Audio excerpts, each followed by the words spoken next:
6 o'clock. Good morning, live from the Circuit Sports at the Mint Kentucky Downs studio. I'm Justin Hawkins. Spain shut out and upset the World Cup favorites France and Kylian Mbappe 2-0 yesterday and advanced to the World Cup final for the first time since 2010, where they last won it. Spain recorded their sixth shutout of the World Cup, which set a record. Spain now awaits the winner of today's semifinal match between England and Argentina in Atlanta at 2 p.m. on Fox. The first time Lionel Messi has played England in historic career. In the MLB All-Star game last night, the American League shut out the National League 4-0 to win the All-Star game and claim their dominance since they last won it back in 2024. Blue Jays ace Dylan Cease struck out the NL side in the first inning, and combined with 10 relievers for the rest of the game, the AL side allowed just 3 hits on the night in a show of pitching dominance. The shoutout is an All-Star game first since back in 2013. For all your foundation repair and waterproofing needs, you got to go to USSTN.com. Breaking news at once on your home for the Titans and Vols. This is 104.5 The Zone.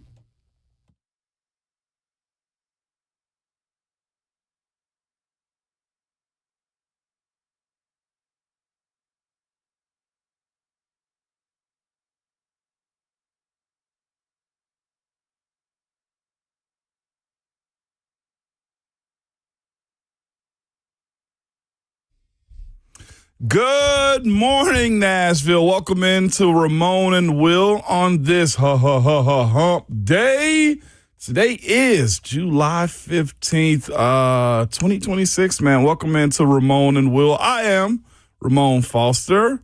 Will Bowling is a little under the weather this morning, and we will have a substitute co-host in with us very, very shortly.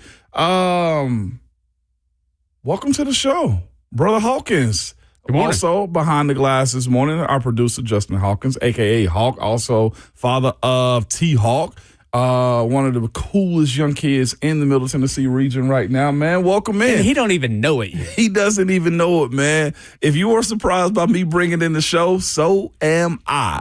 All right? This is one of the biggest moments we've had in a while, man. Will, our guy who leads the show, has come a little bit under the weather this morning, which is all fine. This is just one of those moments for me. You ever had one of those moments, Hawk, where the Drewski meme reaction, you're talking to me? I mean, the only thing that ever comes to mind is the thing that literally just happened 2 weeks ago is becoming a dad. You think you're ready, but you're never ready. Yeah. You are never ready. That's where I am this morning. I still can't believe it. We were talking about that on Monday. Can you believe we just brought this little dude in 2 weeks ago? It feels like 2 years ago that he came to our life. It is absolutely insane. That's because there's been a lot that you've done in the last 2 weeks without getting any sleep, man. Yeah. But that is one of those things where in sports we have to pivot, and that's where we are this morning.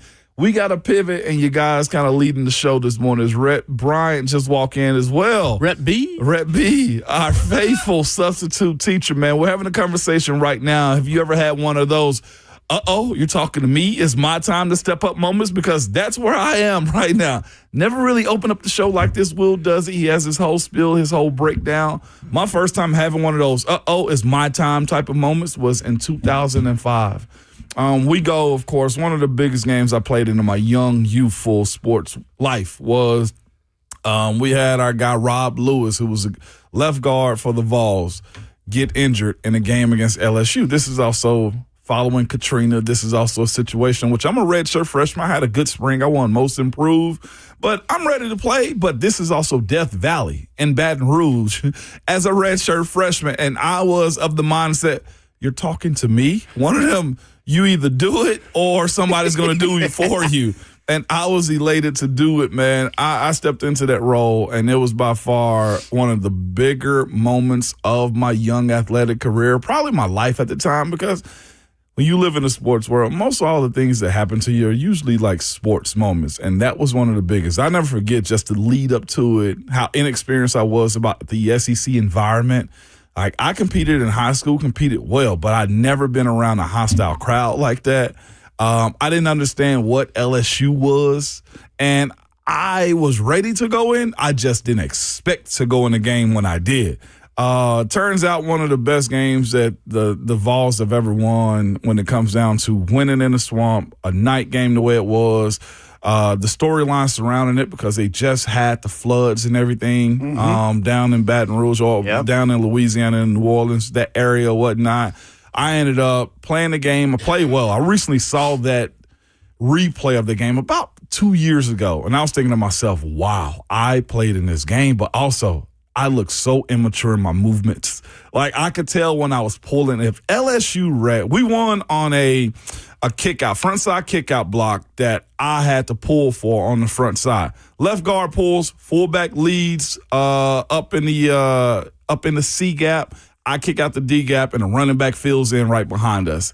If you ever go back and see that replay when they do the SEC replays in the summer, I'm hunched over. I'm leaning back already in a pulling stance.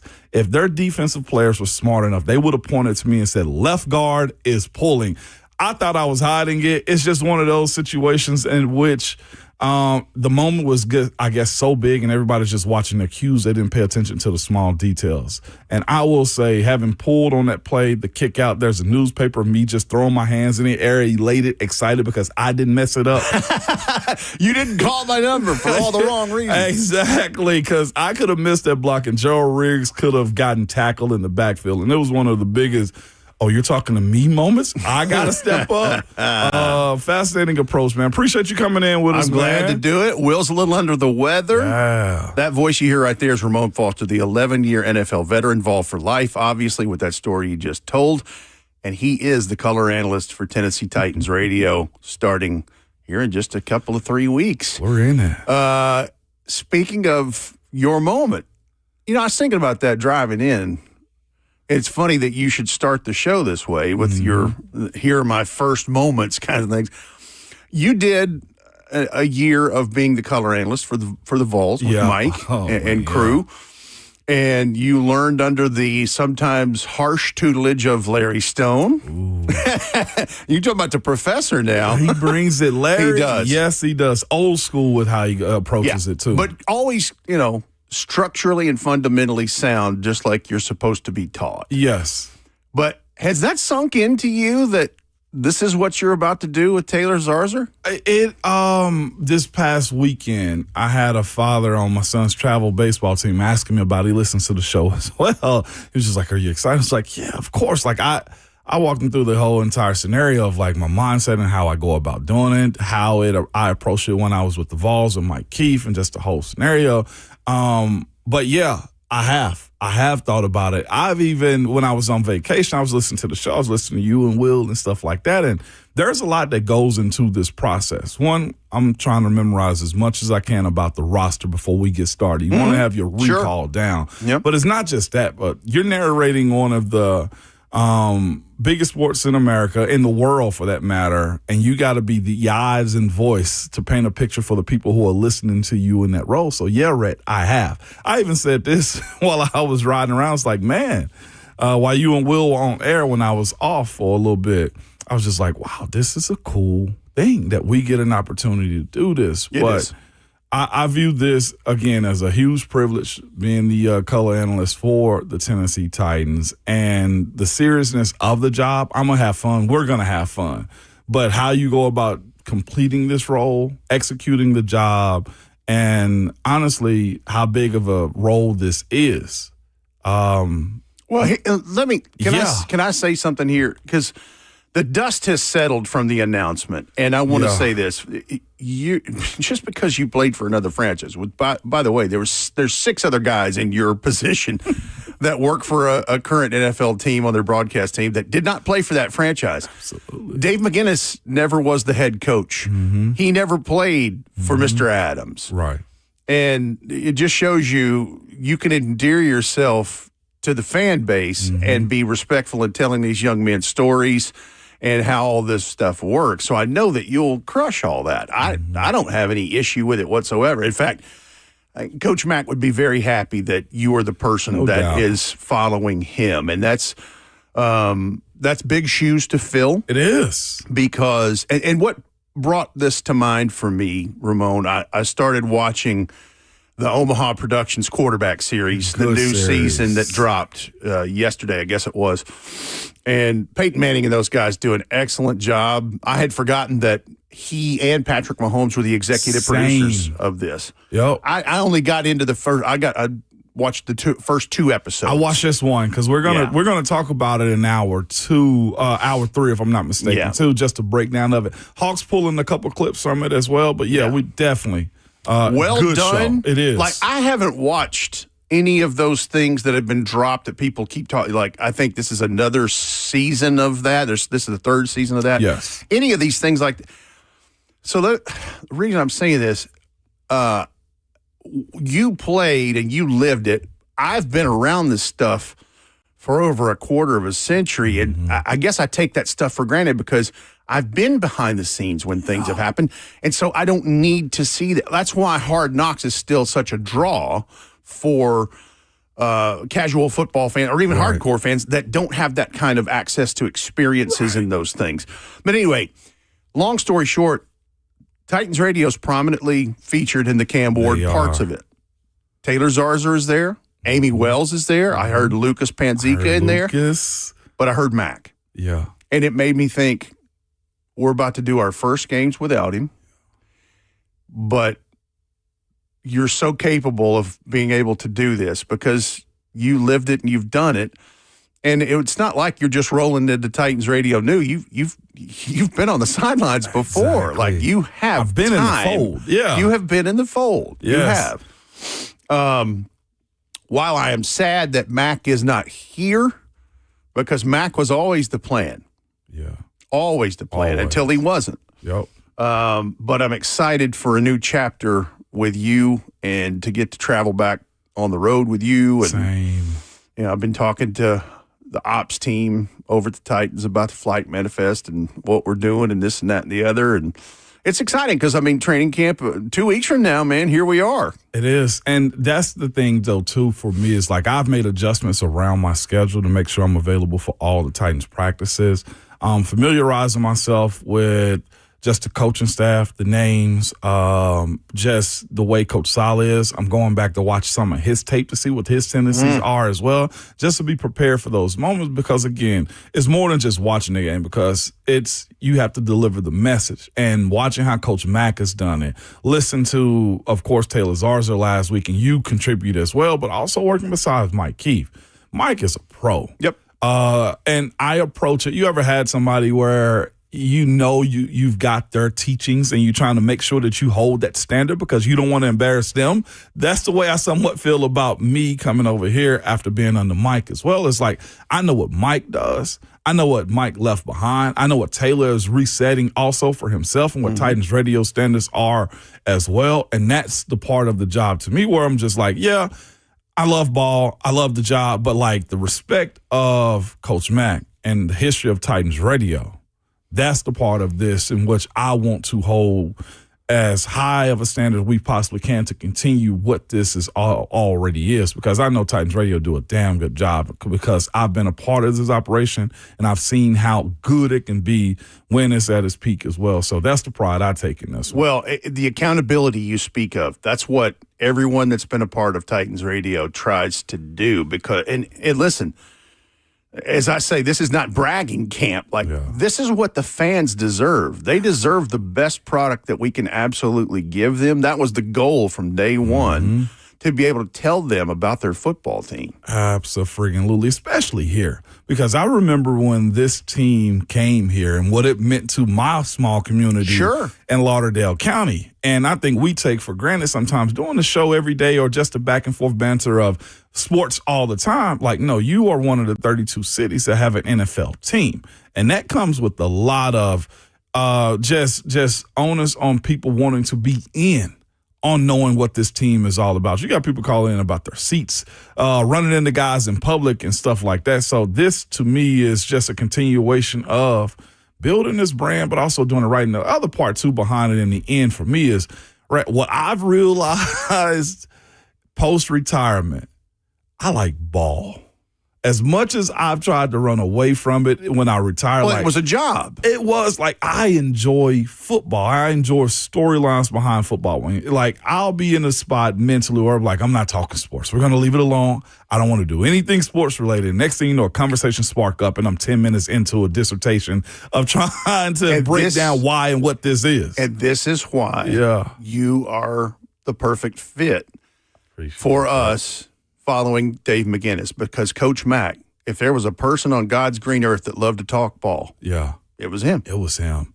As I said, I was speaking to one of the parents this weekend, and like the way we'll see the game from up top is how I watch film as well. Sure. And like that's the way I approach it too. It's just being able to just see a play develop the way Coach Mack would say those transcontinentals. He was probably seeing those develop before the common person ever did, and that's the beauty of being able to narrate for the people who will be listening to us what's happening in the game. In the ebbs and flows of the game, if it was something that was the Titans were getting behind the 8 ball, which unfortunately that's been the story the last couple of years. But I mean, 3rd and long, those kinds of things. He'd be like, now here's the personality of this defensive coordinator they're facing.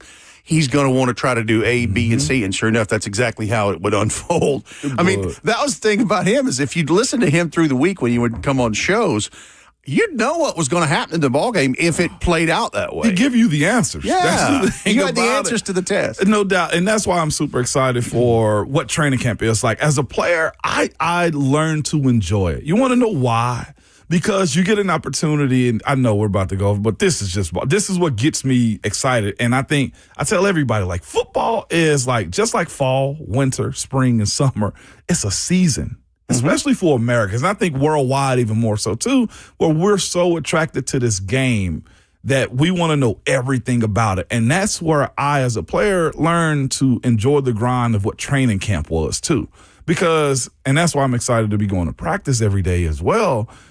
I want to see how guys who make the team sharpen themselves to be available to the team, because that's what training camp is. There's a breakdown to build up moment in training camp for each and every player. Some guys come in shape, ready to go. And next thing you know, Rhett, I'll be honest, the guys that may end up getting cut, their knife goes a little dull.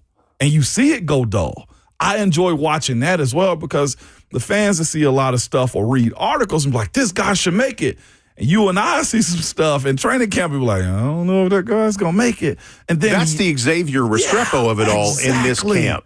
No doubt. Like, he's got a legitimate chance because he's been in that building for a year now. Yes, and I think it was you that we were talking to, like watching him and his incorporation or trying to incorporate himself into special teams, different roles, because when you're the 6th or 7th wide receiver, you better know and you better do. Or the 5th in rotation defensive lineman, like it's not just X, right? Who's the back? What is Trubisky going to do? What is Hendon going to do? What is Will Levis going to do? Like, the storylines of training camp is something new every single day. And that, to me, I'm getting chills talking about it. Like, that's the beauty of what a camp is. Well, that is why, like, whatever the weather is, we know it's going to be hot. Love it. And I never had to play it or do it. I never had the talent to do that. No secret. But that's the kind of attitude I have is, oh, God, I've got to go to training camp practice. It's going to be hot. No, I get to go to training camp practice, and it's going to be what it's going to be. Yes, absolutely. And the reason I say that, as we're getting ready to drop and go into break here, I believe at 10 o'clock this morning, Titans fans can log into TennesseeTitans.com or on their app or whatever to get tickets to the open practices. Mm-hmm. You're talking about getting to go to practice. Yeah. Like, they're waiting. They're waiting to click that button at 10 o'clock this morning. And there's, I don't know, 6, 7 practices, whatever it is, for them to do that. But let's do this. Let's take a break, and then we will roll on through hour 1 of Ramon and Will. Rhett Bryan filling in for Will Bowling, who's a little under the weather, with the big ragu. Here on 104.5, The Zone.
The late, great Rick James taking us into segment 2, hour 1. Ramon and Will, 1045 The Zone. Will, a little under the weather. Rhett Bryan filling in for him. Ramon Foster over there, getting ready to shake his tail feather to some great, man, Rick James, dude. By the way, Buffalo, New York. Yeah. This is birthplace of all places. Buffalo, New York, man. So you want to hear something crazy? The old group Steppenwolf, Born to be Wild. Oh, didn't know the name. Okay, yeah. Rick James and some of the guys that formed Steppenwolf, they were actually in a band together in Toronto way back, which also Buffalo, New York. There you go, right across the border. It is. Like he was in with that group for a little while before it became Steppenwolf back long time ago. Man, Rick James. When I think Rick James, I think about if he's in a Webster's dictionary, party. Like, most definitely, man. I mean, there are some infamous stories about his. I mean, he lived for the party. My introduction into who the person was in general, I just thought, he was just a music artist. But it's the Dave Chappelle show. When Charlie Murphy was telling the story, if you just think about how big of a star that guy was, for him to be doing the stuff that he was doing, it explains a lot about the music that he made. Like, you hear his party come out in the music, man. I admire what he did, because if you listen to people speak about him and narrate his life and how he, produced music and stuff, because that was the other part of it as well. He was a producer of music. He was. He got Eddie Murphy party all the time. They were locked up in. I heard that story from, I think it was Eddie or Charlie Murphy, that said that they were pretty much locked in a blizzard in Buffalo, and they pretty much just hit the studio and they made an album pretty much. And Eddie got a single. I think Eddie, that Party All the Time was a hit, if I'm not mistaken. Oh, it definitely was a hit. And you hear Rick James all in that tempo, that beat. They had a bet. Eddie had a bet with was it with Richard Pryor? Maybe? It may have been. I forget. I'd have to go look at that. But it's like $100,000 was the bet. Yeah, and I'm pretty sure that turned out to be a hit. Oh, and listen, that was in high school. Yes. Eddie friggin' Murphy making a hit because he's friends with Rick James like that. Yeah. The Dave Chappelle True Hollywood Stories was by far one of the best bits I think I've ever seen as a kid, man. What an era that was. Rick James, though, you're right. Incredible music producer, and had more in his toolbox than just being, a funkified brother. No doubt about man, good Lord. And you think about it, how long ago that's like that song he used, Give It To Me Baby, coming back from the bump. Like, man, I mean, some of that stuff was taboo back then now. Yes, it was. I mean, Mary Jane. I mean, think about the stuff that he was doing. And then his proteges, those girls, the Mary Jane girls. Yeah. In my house that was a hit for them too. Oh yeah. Okay, gotcha, man. Yeah, absolutely. They read with a whole lot of soul coming out of Murfreesboro, man. A whole lot of it coming Welcome out to the borough. That's what happens. You're missing out being in humble Hendersonville. Maybe if you stop by once in a while, you do. I will. I still got to bring you that grill. I'm going to bring you that grill. I swear to you. Yeah, we made burgers the other day, and I was like, what's this lacking? A grill. No, I'm just kidding. That voice you hear is Justin Hawkins, producing as he does excellently behind the glass. I'm glad that you have your mic open, because Will had us planned talking about World Cup soccer in this segment. So let's talk about this. Okay. So France and Spain. Yes. And France was, I believe, the favorite by pretty much everyone to win the whole thing. Even the way they were playing, my bad, Hawk, before jumping, the way they were playing, they were able to score at will. They were able to just move the ball around the way they wanted to. They could get it to their guy, Kylian Mbappe, as much as they possibly could. And they also have a secondary player, Dembele. Like, he is just as good as well. Right? Like, they strike. They can go at any point. Like, I'm not sure if you've seen a superior athlete just make movement. You have. Heck, you've seen it. CJ2K just hit a switch and just go, right? You've seen these types of people. I've seen Deion Sanders. I've seen Mike Vick. I've seen, You've seen, the greats hit a switch. Oh, yes. That's Kylian Mbappe with a soccer ball by his foot. Like, at any point, Hawk, he turned the corner and just boom, ball, goal. It's gone that quick. And that was what was so fascinating about it with this game yesterday. Oh, he had no breathing room. Yeah. So first time in the World Cup history is the first or the top 4 teams in the FIFA rankings are all in the semifinal, but France was the bona fide number 1.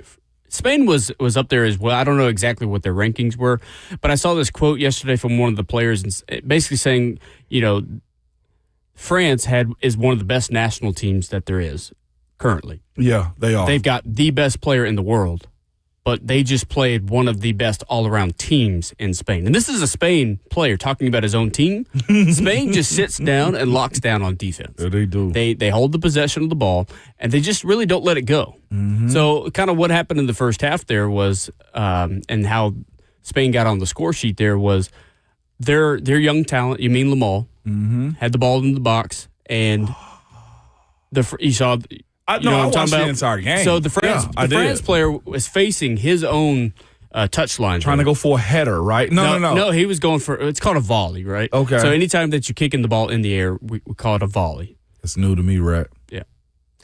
So his body is not even facing the Spain player, Lamal, and he turns and kicks Lamal in the box, sets up a penalty kick, and that gives Spain the lead. From there, now you're just in Spain's territory. They're just going to lock down. They're just going to play defensively. They're going to keep the possession of the ball. And they really just didn't let Mbappe, Dembele, Elise, they didn't let any of them just do anything. They locked down, which is one of the best things. Also, Spain's had France's number the last few years.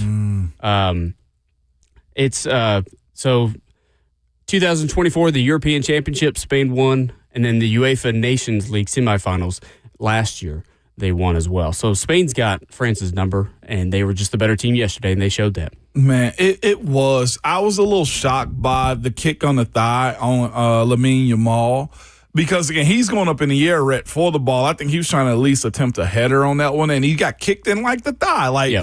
We have situations that happen on the football field all the time where it's just like, my bad, man. We'll just keep on rolling to the next play. Incidental contact. Yeah. And that's exactly what it was from the French player. I don't think I know he wasn't aiming to kick him in the thigh. No. It wasn't even. And here's the thing about getting kicked in the thigh. Incidental contact doesn't even matter. It doesn't matter in soccer? Nope. But why? It's because of... You know how many incidental pushes and just hits in the back happen? Imagine a quarterback playing soccer. Oh, my gosh. So, in football, if you're a cornerback and you're making a play on the ball, right, if you don't get your head around, it's a PI all day long. If you get your head around and you make some contact, it's debatable. Let it play. Right, exactly. But in soccer, it doesn't matter if you're making a play on the ball or not. If you make contact and not on the ball, it is a foul all day, every day. So you've played, what people don't know, Justin Hawkins, our producers, play soccer at Union University. You played in high school, obviously, as well, too. So riddle me this when it comes down to the penalties, the pushing, the antics, I guess how wild and eccentric they can get with reacting to the smallest step on the foot.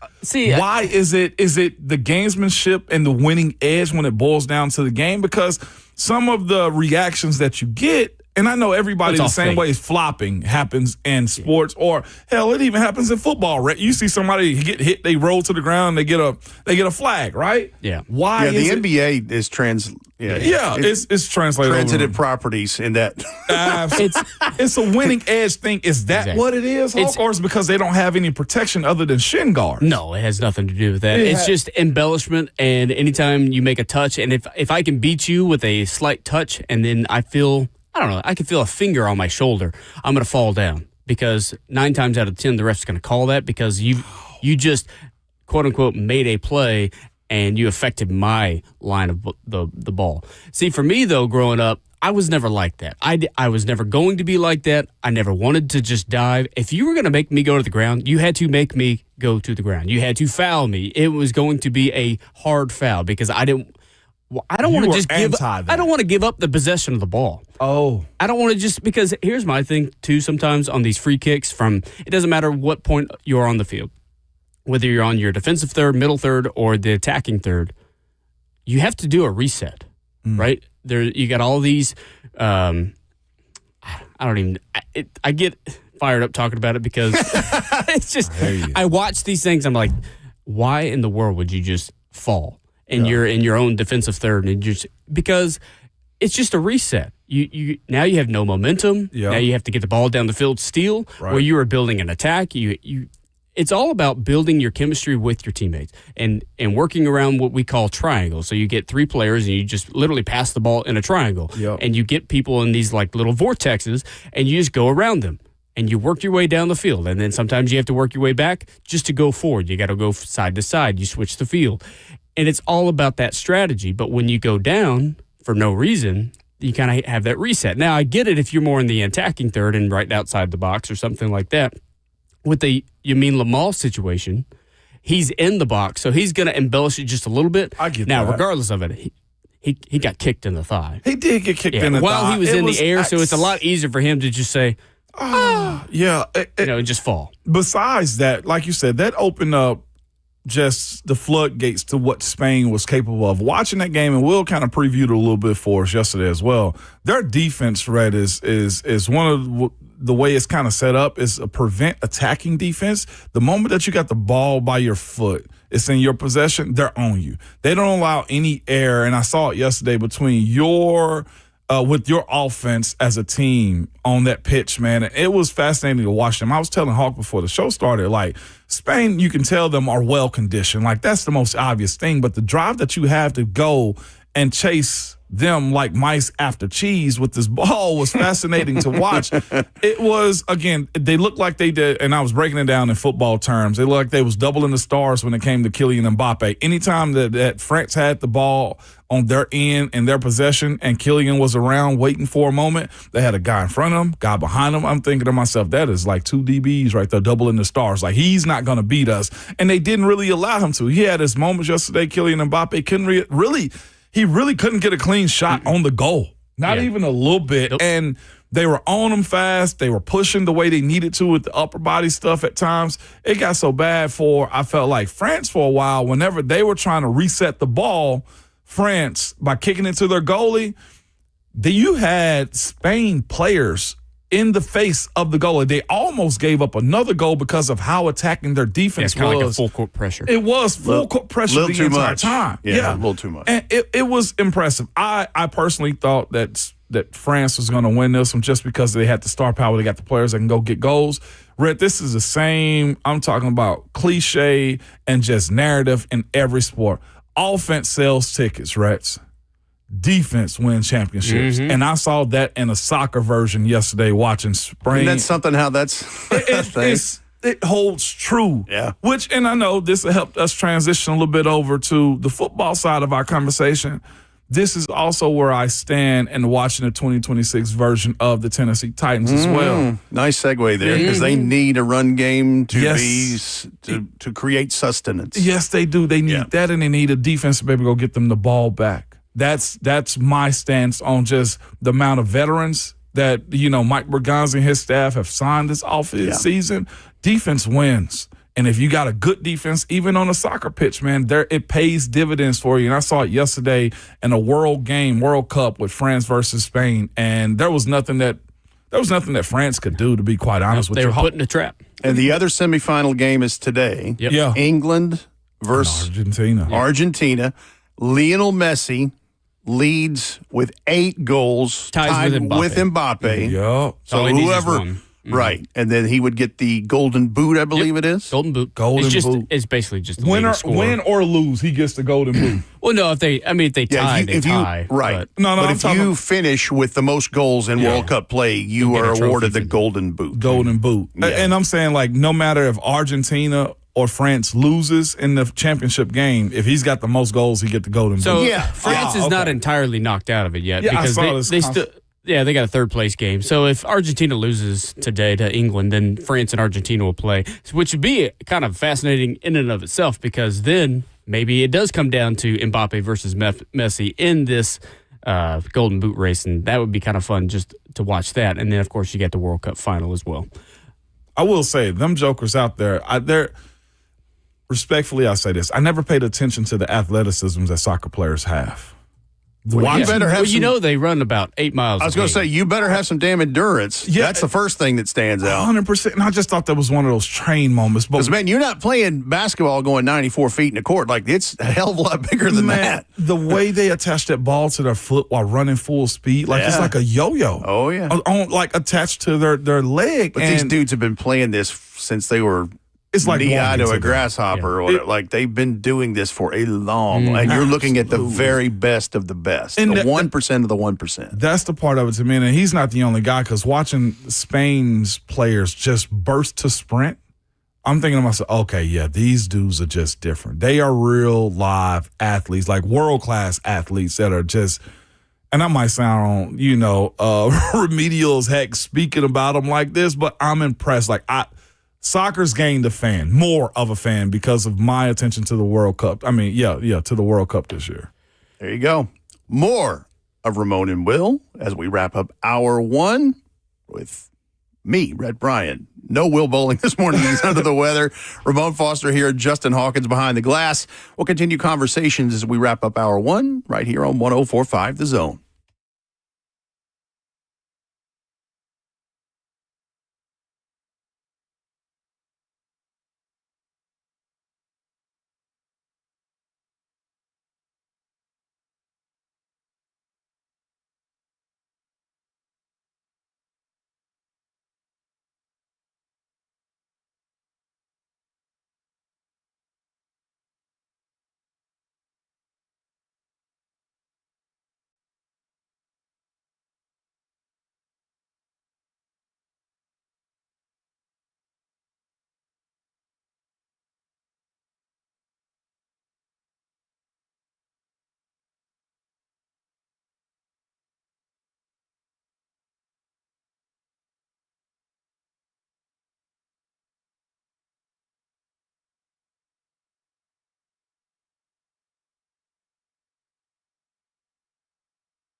Wrapping up hour one, Ramon and Will, 1045 The Zone. Rhett Bryant filling in for Will Bowling this morning. Ramon Foster across from me, as he always is.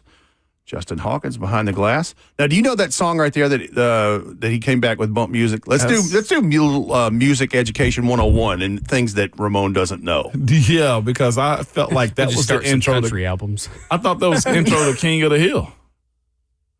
No, it's not. That's what it sounded like with the banjo sound. If I'm not mistaken. This is no. That's a guitar. Sorry, I don't mean to sound condescending. No. That's a guitar. So that is the rock duo of sisters Ann and Nancy Wilson out of Seattle, Washington, called Heart, and they have had a career. They still tour and do dates. Ooh. Now, one of the sisters has had some health issues, but they've been around for the better part of 50 years. Wow. Okay. And just still touring to this. That's the thing about they still do some dates. Yeah. That's the thing about good music is you can forever go city to city and go get a bag, as we like to say, get paid. Well, let me say this. I mean, their songs, and they've had a list of songs. They have charted songs. Yeah. And they're still played on radio and on Sirius XM or wherever, like every day. Like, I'm a huge music fan myself. I grew up in my family, my essence of it, man. I grew up in West Tennessee, home of the blues, and just Memphis, and just you're right down the road from Miss Anna Mae Bullock, aka Tina Turner. Man, are you kidding me? Highway 19. I drove that going to college every time. You know, Nutbush city limits. Come on now. Absolutely, like that's the county I'm from right there is Lauderdale County, which is insane to me because the music component. Where did yours come? Like, did you have the big stereo system in your house too? Because my grandmama did, and like any cookout, any holiday, we were blasting music all day and all night long. Well, let me say this: when my parents and I had a conversation about this not long ago, and they were like, "We know why you love music. Like we played music when you were in your mom's belly. Like we love and they love music. Yeah. They do." And of course, they didn't have two nickels to rub together when they got married. And I mean, gosh, I can't remember if we had a television the first 5-6 years I was alive. Whatever. Really? Like, yeah. Oh man. Music was it. Yeah. And of course, radio was a big part of that. For sure. You turn that bad boy on and there's your entertainment. But that's just where it started for me. And then as I got older, I would start to listen to other genres of music. Like I had my mom's old record collection, her 45s when she was a teenager. And I had the Everly Brothers and Elvis Presley and, all of those things. And then Dad's influence of, the Doors and a lot of the late 60s sounds. And then, when I was a kid, Dad got into this groove where he loved outlaw country. Yeah. And so we'd listen to Merle Haggard and we'd listen to Willie Nelson and Waylon Jennings and, all that kind of stuff. But the older I got, I started listening. And then, of course, being around my friends, the early Gen 1 days of hip hop and rap too, like Grandmaster Flash and the Furious Five and Melly Mel, and I'm trying to think about all of those guys way back when. And of course, I remember the first time I heard Sugar Hill Gang, Rapper's Delight, and I was like, "Oh, okay, yeah. all right, this is different. This is good." Yeah, but I'm gonna tell you this though, one of the biggest things, whether folks want to admit it or not, that turned hip hop into a mainstream thing was when Run DMC collaborated in a remake of Walk This Way with Aerosmith. Yeah. And now Aerosmith had great success before this, but it was fueled by drugs and alcohol. And they couldn't fill in band name and artist here is a long list of those. But they'd run the gamut so much that their careers were in serious jeopardy. Well, this was a major comeback for them. That's crazy. That song in particular. And both sides benefited from that. It took Run DMC to a different crowd as well. Yep. 100%. Absolutely. 100%. But that was really something that put hip hop into because this is this is a rock artist that has a huge profile. And Run DMC had a profile at that point. On one side. In their genre, Yeah, in their exactly. lane.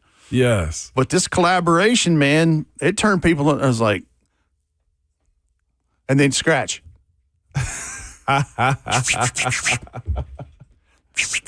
Yeah. And that's the one thing, man, that I've always enjoyed, like the game day essence of it as well. Like the tunes matter that are being played to the athletes, to the fans, and like that experience means a ton. Now play the original Walk This Way. I see you've got it there because this is Steven Tyler is rapping in this. Did he really? Like hang on. So add a little bit more 808 to the remix then is what they did. But listen. Oh, that's somebody edited that. I was waiting for the lyrics to come in. I don't have everything. I only heard the remix right. of this. But yeah, he's like the guys that Run DMC that they're rapping like that was Steven Tyler that did that in the original.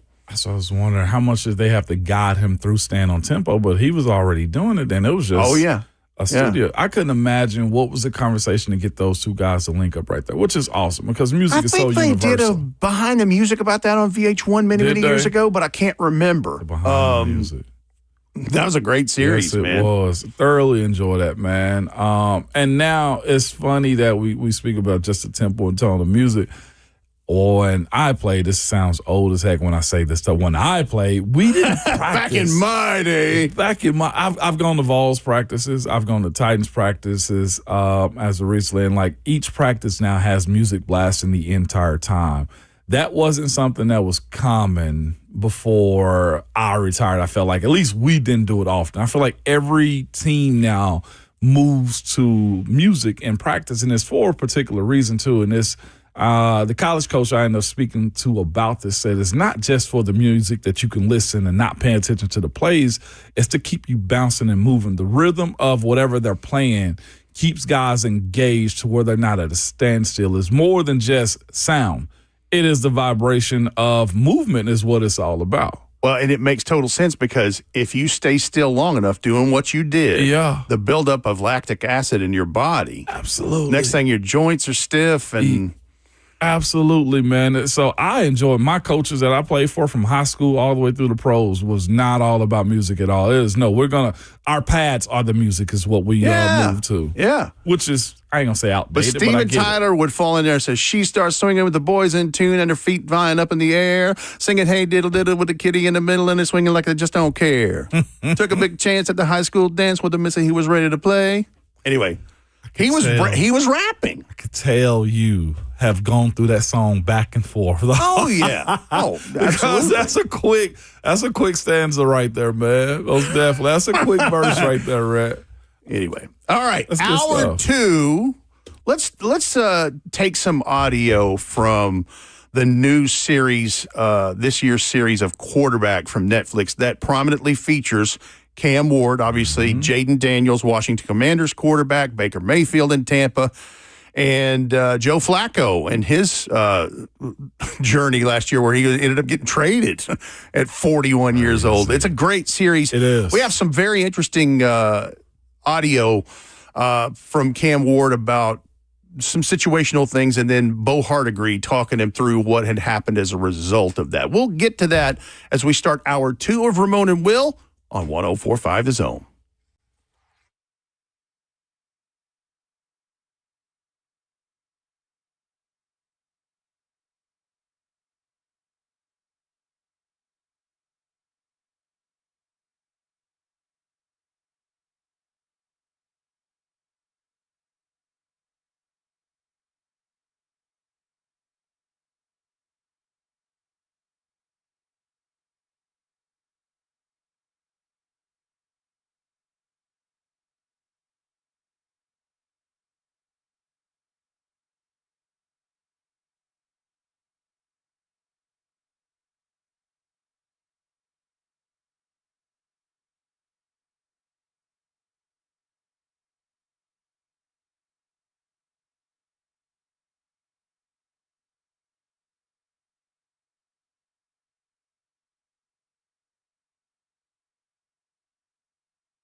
7:03. Good morning, live from the Circuit Sports at the Mint Kentucky Downs studio. I'm Justin Hawkins. Spain shut out and upset the World Cup favorites France and Kylian Mbappe yesterday 2-0 as they advanced to the World Cup final for the first time since 2010, where they last won it. Spain recorded their sixth shutout of the tournament, which set a World Cup record. Spain now awaits the winner of today's semifinal match between England and Argentina, which takes place in Atlanta at 2 p.m. on Fox. It's the first time that Lionel Messi has played England in his historic career. An MLB All-Star game last night, the American League shut out the National League 4-0 to win the All-Star game and claim their dominance since they last won it back in 2024. Blue Jays ace Dylan Cease struck out the National League side in the first inning. Combining with 10 relievers, the American League side allowed just 3 hits on the night in a show of pitching dominance. The shutout is an All-Star game first since back in 2013. For all your foundation repair and waterproofing needs, you have to go to USSTN.com. Breaking news at once on your home for the Titans and Vols. This is 104.5 The Zone.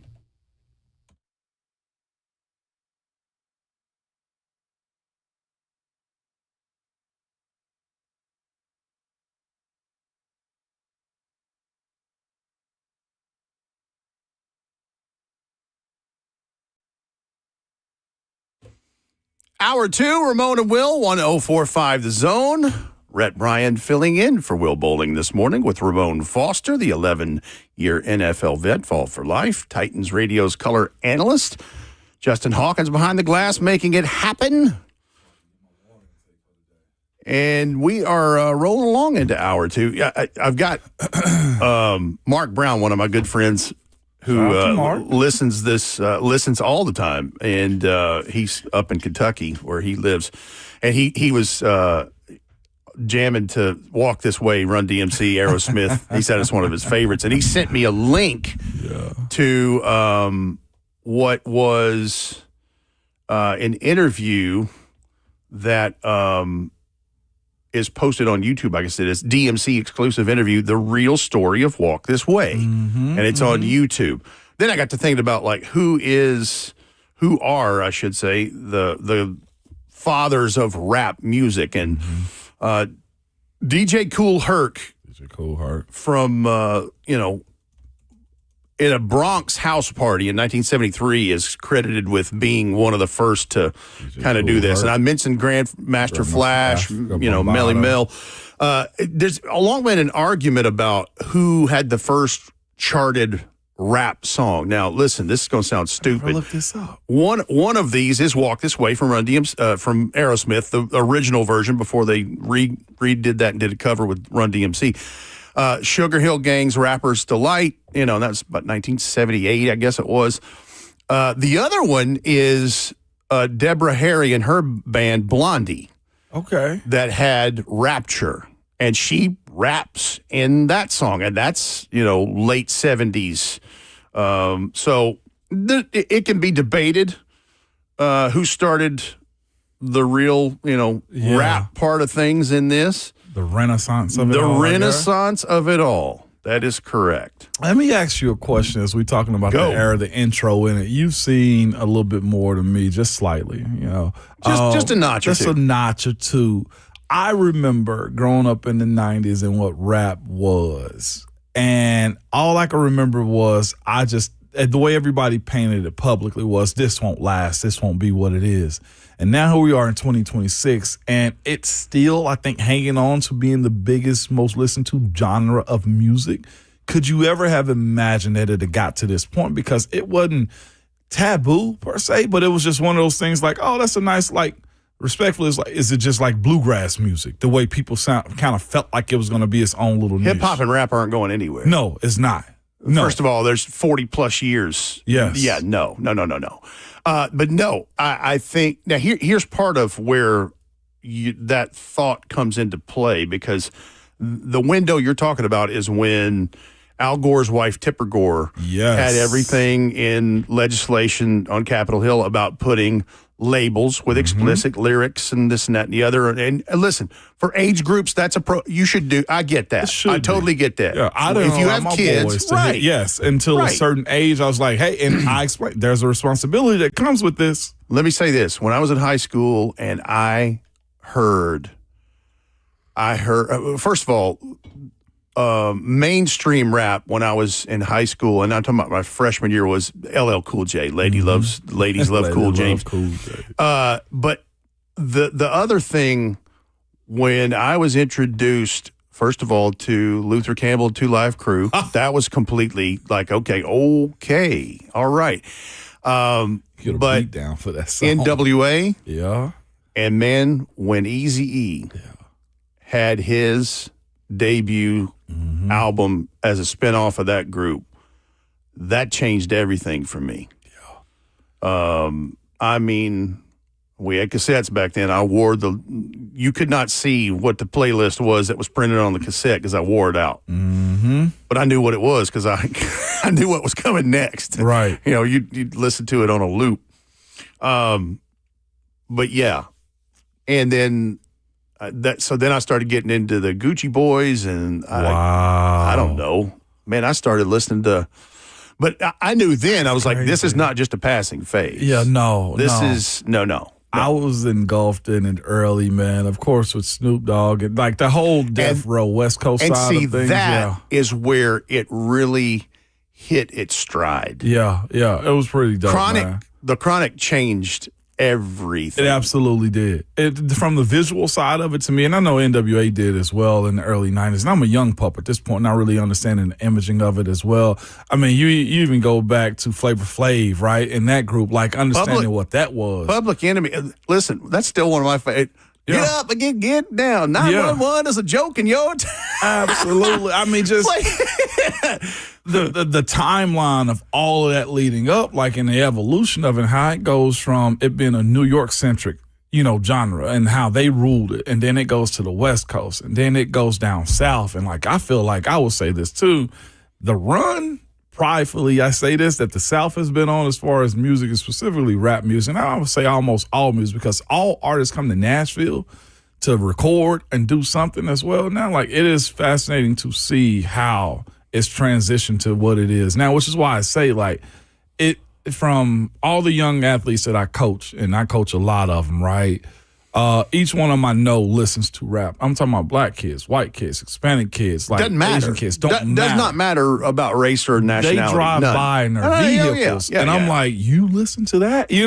Like, yes, and I the do. parents listen to it. It's cool going to the beach and seeing a group of people like, whoa, you're playing that? Like, it's cool. That's what music is. Being a hayseed from Middle Tennessee here, like but I knew East Coast, West Coast. I knew about that in the early days of it, and I started reading about the Crips and the Bloods, and all of those things. Yeah. But you just made me think of something. Is you talk about y'all do a draft in the summer on Thursdays? Yeah. Man, you ought to have a draft for regional draft picks. Regional draft picks. Because when you said the South, I was thinking, you know what? Think about all the power, and not just hip hop and rap. Yeah. Man, when you go into the Southeast region of the United States. Absolutely. I mean. It's immense. Oh, my gosh. You bring up Luther Campbell, his Uncle Luke, right there. But he's a legend. And he also, his nephew was actually committed to the University of Tennessee at one time. He ended up pulling out and going somewhere else. I remember that. But, boy, I was hoping he was going to come to the university. But think about Raymond Usher, Chattanooga, man. Absolutely. No doubt about it. And then Justin Timberlake, Millington, Tennessee, out towards your way. Absolutely. And you just think about, again, just that whole era that benefited from one particular guy that comes to mind, Jermaine Dupri. JD was So Def in that group, like Usher, and how he curated him. And not just that, but another one that's transitioning to rock and roll, though, too, but Lil Jon. He's another one of those guys out of Atlanta. If you look at the southeast side of it, Ludacris. So, yeah, it's again, Nelly? Absolutely in the Midwest. So it is insane the amount of music that's come out of. All right, I want to ask you a question. Just thinking about this, since we've just burned this segment we burned this segment. We're going to talk about Cam Ward in a second. We will. I promise. Have you seen those episodes on YouTube that have dropped recently? And please forgive me for not knowing the name of this off the top of my head, but it's these guys in a drop top Cadillac. Oh, the what's the name of it? I've seen it. And all they're doing, like, riding around rapping their songs or singing. And one of those is Babyface, and he's doing 30-something years later an updated version of The Deal, Two Occasions. Yeah. The group he was in before, that he and L.A. Reid were in together way, way, way back when. Yeah. But and they're getting crazy views. They are. I've seen them. I've seen them with A-Ball and MJG. 2 Chainz has done it. It's been a lot of artists like that a have gold done drop it. top Cadillac. It is. It's a great series, though, too. I've seen it. And they're just riding around, just reminiscing and playing their music. I've seen the artists. I hadn't actually dove into that series, but most definitely. I have seen it. I think they do it in Atlanta, too, if I'm not mistaken. Okay. Yeah, they do it in Atlanta. It got on my Cadillac Chronicles. Cadillac Chronicles. That's right. Chronicles. It started creeping into my timeline in YouTube, and I was like, let me see, because I saw a Babyface. I was like, let me see this right here. That's actually crazy. The Deal, Two Occasions. I'm like, let me see about the vocals of one Kenny Babyface. And they got an Instagram too. That's where I've seen that. This old school. So yeah, they've done it. John B recently just did one 2 days ago too. Was an amazing artist too, by the way. I'm a huge fan of him. Yeah. Rick Ross has done it. He do it a lot of guys. Who would ever thought in the world of content creating, you riding around in an old school Cadillac, just letting artists play their music? It's because music takes you to a place and time. It does. Like television has its moments and things. Like I remember when I saw that happen. Music's completely different. Music, you can hear the first few notes of a song, and it will take you back maybe to your childhood when you're just, I don't know, like it transports you in time unlike anything else. I got another series that's really good for you because I know you like this type of stuff too, but the NPR Music Tiny Desk concerts. Oh, Tiny Desk concerts are legitimate. Lucas, and anybody and everybody, whatever genre, they've had them all. They have. Lucas and Buck was just telling me about Eve, the rapper. Yeah. She did one, and they said she absolutely rocked it. Oh, I'm sure. One of the best ones I've seen, though, is Savage's favorite artist, Scarface. Yeah. He in itself is an amazing musician. He's a rapper, but he's an amazing musician, plays every instrument. And the way he dictated his songs and enunciated every lyric was insane to me, and watching how artists are. This is why the hip-hop and rap conversation we've had for the last 10-plus minutes, this is why it's not going anywhere, because for anybody who's not into the genre of music, they automatically think, well, he's just doing whatever. These are some talented people. They really are. And you're like, I bet he doesn't know how to play a guitar.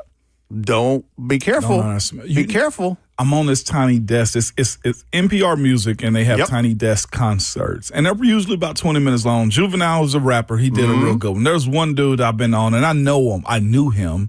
He's passed away now, but he was an amazing artist, and this was Mac Miller.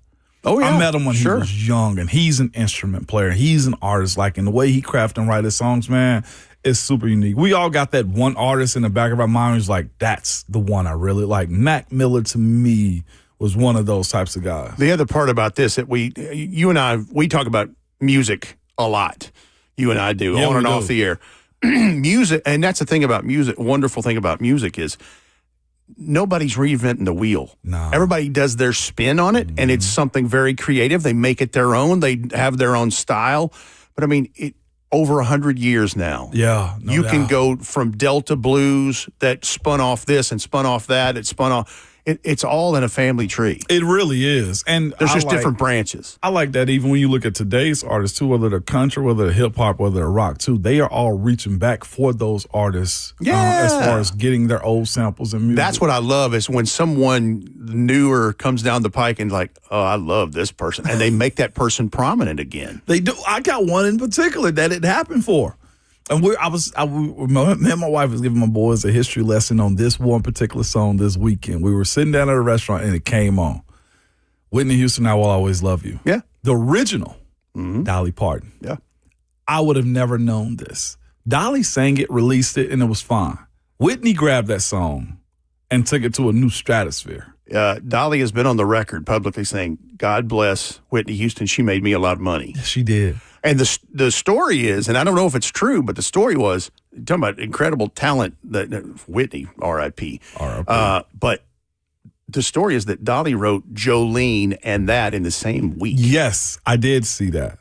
I did say it. Which Hello. recently Beyonce redid Jolene too, and just raised it on social media. It brought it back up to the surface again. Back up to the surface. Exactly. But we speak about that, but there's a song that we all love. Absolutely, from this state right here in Tennessee, love that's not the original person's song, and that is another artist that did the exact same thing that Whitney did, and that's Chris Stapleton with Tennessee Whiskey.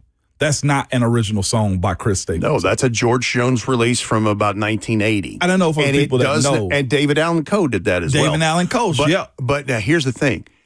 Completely different vibe, completely different array. Like, it's exactly what I'm talking about. Chris Stapleton took that and made it his own. Man. And I thought it was an original song. No. And then I think it was my guy John told me, like, have you heard the David Allan Coe version of it? And I was like, who? Or George Jones. It's just the same way people feel about Whitney Houston doing I Will Always Love You. Like, have you heard Dolly Parton do it? Like, they do it so well. Wait a minute, do what? Exactly. And Dolly wrote it. I looked up just because I'm nosy like that. I was like, how much did Whitney make Dolly off that song? And I think it said it's way up there. A soft number is like over $20 million on that one song. It's one of the best-selling movie soundtracks of all time. Absolutely. Like I think the Bodyguard soundtrack. It was. It's still in the top 10, maybe. I don't know. As far as all-time selling soundtracks, movie soundtracks. Oh my God. All right, enough music for now. We're gonna do the music. The music to everyone's ears they're waiting for is this new Quarterback series, or season 3 of Quarterback on Netflix, an Omaha production produced by Peyton Manning and Patrick Mahomes. 4 quarterbacks in this one. And one of those is Cameron Anthony Ward, Tennessee Titans quarterback, your quarterback. We're going to get into some audio of that and just kind of what we think and what we are looking forward to in a year 2 jump for that young man in the Tennessee Titans as you continue to listen to Ramon and Will on 104.5 The Zone.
Ramon and Will rolls on through hour 2, 1045 The Zone. Rhett Bryant filling in for Will this morning.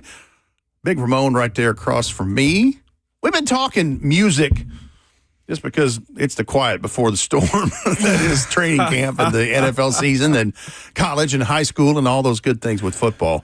And so before we jump into the Cam Ward of it, let's go to the phones here, 615-737-1045. Atticus in Bowling Green, good morning. How are you, Atticus? Good morning. I'm doing very well. How are you guys this morning? Great. Doing fine. Excellent. So, Ramon, you were talking how you were surprised to find out and learn that Dolly is the one who wrote I Will Always Love You. Here's a little tidbit on that wonderful song. When Dolly wrote that in 1973, Elvis, of all people, approached her in 1974 wanting to record that song, and she told him no, because the Colonel was insisting on owning half of the rights to the song. I did see that, and she said she'd never be where she is or what she was trying to be if she allowed a big of an artist as Elvis to jump in on that song, correct? Wasn't that the other half of the story, too? Exactly, and she credits that and Whitney and Vince Gill and everybody else who's ever recorded it for getting her the money to purchase and make Dollywood what it is. Yep. That is awesome right there. I saw that actually on social media somewhere because Elvis, not that he was begging for it, I think the label was trying to push it, and Dolly made a hard decision to say no, she'll never be who she wants to be if she allowed Elvis to jump in on that. That is crazy, which is crazy because they're two Tennesseans as well. Exactly, but she was right. She was. Made the right choice. Atticus, thanks for the call this morning. Appreciate you listening. Man. I did read that recently. This is probably late. That's the Colonel Tom Parker of it all, too. Yeah. Like that dude, I'm convinced he's one of the reasons Elvis ain't around no more. Like, he ran him into the ground, man. He just trying to stay up. Not a fan of Colonel Tom Parker. Really? Mega fan of Elvis Presley, but Colonel Tom, no, not so much. No, not so much. But that was the grind of that era, though, too. It was. I'm not justifying it, but they was just pushing as much as they possibly could. I tell you, it was a really good rockumentary, I guess you could call it, is what was released earlier this year at theaters, and now it's streaming on Amazon Prime, is the epic, the Elvis Presley in concert documentary. That is really, really good. So the Elvis movie they made 3-4 years ago with Austin Butler playing Elvis Presley. I forget the guy's name, but the guy that directed and produced that movie did this joint, and it was uncovered, previously lost for 40, 50 years of Elvis's early residency in Vegas in the early 70s, like prime Elvis. Wow. And it's really good. And it shows rehearsals, and he always had the best backup singers, those gals, man. Yeah. Oh my. And he had a full, band, orchestra, the whole, it was a show. It's something worth looking at. Can I give you a quick, just top 5, I guess? I think I got 5 in my head. Go. Best musical movies of history that you can learn from. What's Love Got to Do with it? I know it's a little bit embellished. I heard about it a little bit, but What's Love Got to Do with it? If you don't know Tina, you'll know about Ike and Tina. Straight Outta Compton. That one was done very well. Yes. What's the other one? Straight Outta Compton and no. Yeah. The last one that I have is 3 is Bohemian Rhapsody. Mm-hmm. And Selena. Can't forget Selena. Mm-hmm. Selena's a real good one too. Yes, those 4 right there are probably the 4 best movie docus, I guess you can say. So those mainstream hits that Selena recorded. A Lot of Fools Fall in Love, too. I like that one. Yes. I'll give you another one made for television. The Temptations were great. Oh, Temptations. How did I forget that? That was like a 2 or 3-parter. Temptations. Those mainstream hits that Selena had, early 90s, I believe those were recorded in a studio in Franklin. Get out of here. I think it's called The Castle, I think. And anyway. It doesn't shock me. We're supposed to talk sports on the sports show. We're about to get to it. So the Quarterback Season 3 dropped, I guess it was yesterday or the night before on Netflix. Like 3 a.m. And so it prominently features 4 quarterbacks, Joe Flacco in age 41, the vet in all of this, and then Baker Mayfield, a little younger vet, who's been through his trials and tribulations. Jaden Daniels coming off of a stellar rookie season going into year 2. And then Cam Ward, from the time he's drafted, rolling through a rocky rookie season, not of his own making, but just what it was at 3-14 with the Tennessee Titans. So the excerpt we're going to play here is, and I forget what game it was off the top of my head. Denver. It was game. That's Denver. right. That's right. Yeah, Denver. I think it was a And 3rd and 24. That is correct. In It was field goal 3rd and range. 24. And we're just going to play this whole thing. There's an interaction between he and former head coach Brian Callahan and then quarterback coach Bo Hardegree before, during, and after. Let me see the script real quick. Let's see 3rd and long. We just run field goal range. We got to take the lead. I ain't going to take a set. Hey, speed break quick. Either go with Nelly or that Pearl. Speed break quicker. From here, it'd be a 56-yard field goal. 11. Give me anything positive. Make this an easier field goal. Denver's crowd is roaring at Cam Ward on this 3rd and 24. And Cam Ward running out of time, and down he goes at Zach Allen. Oh, my God. And they took themselves out of field goal range.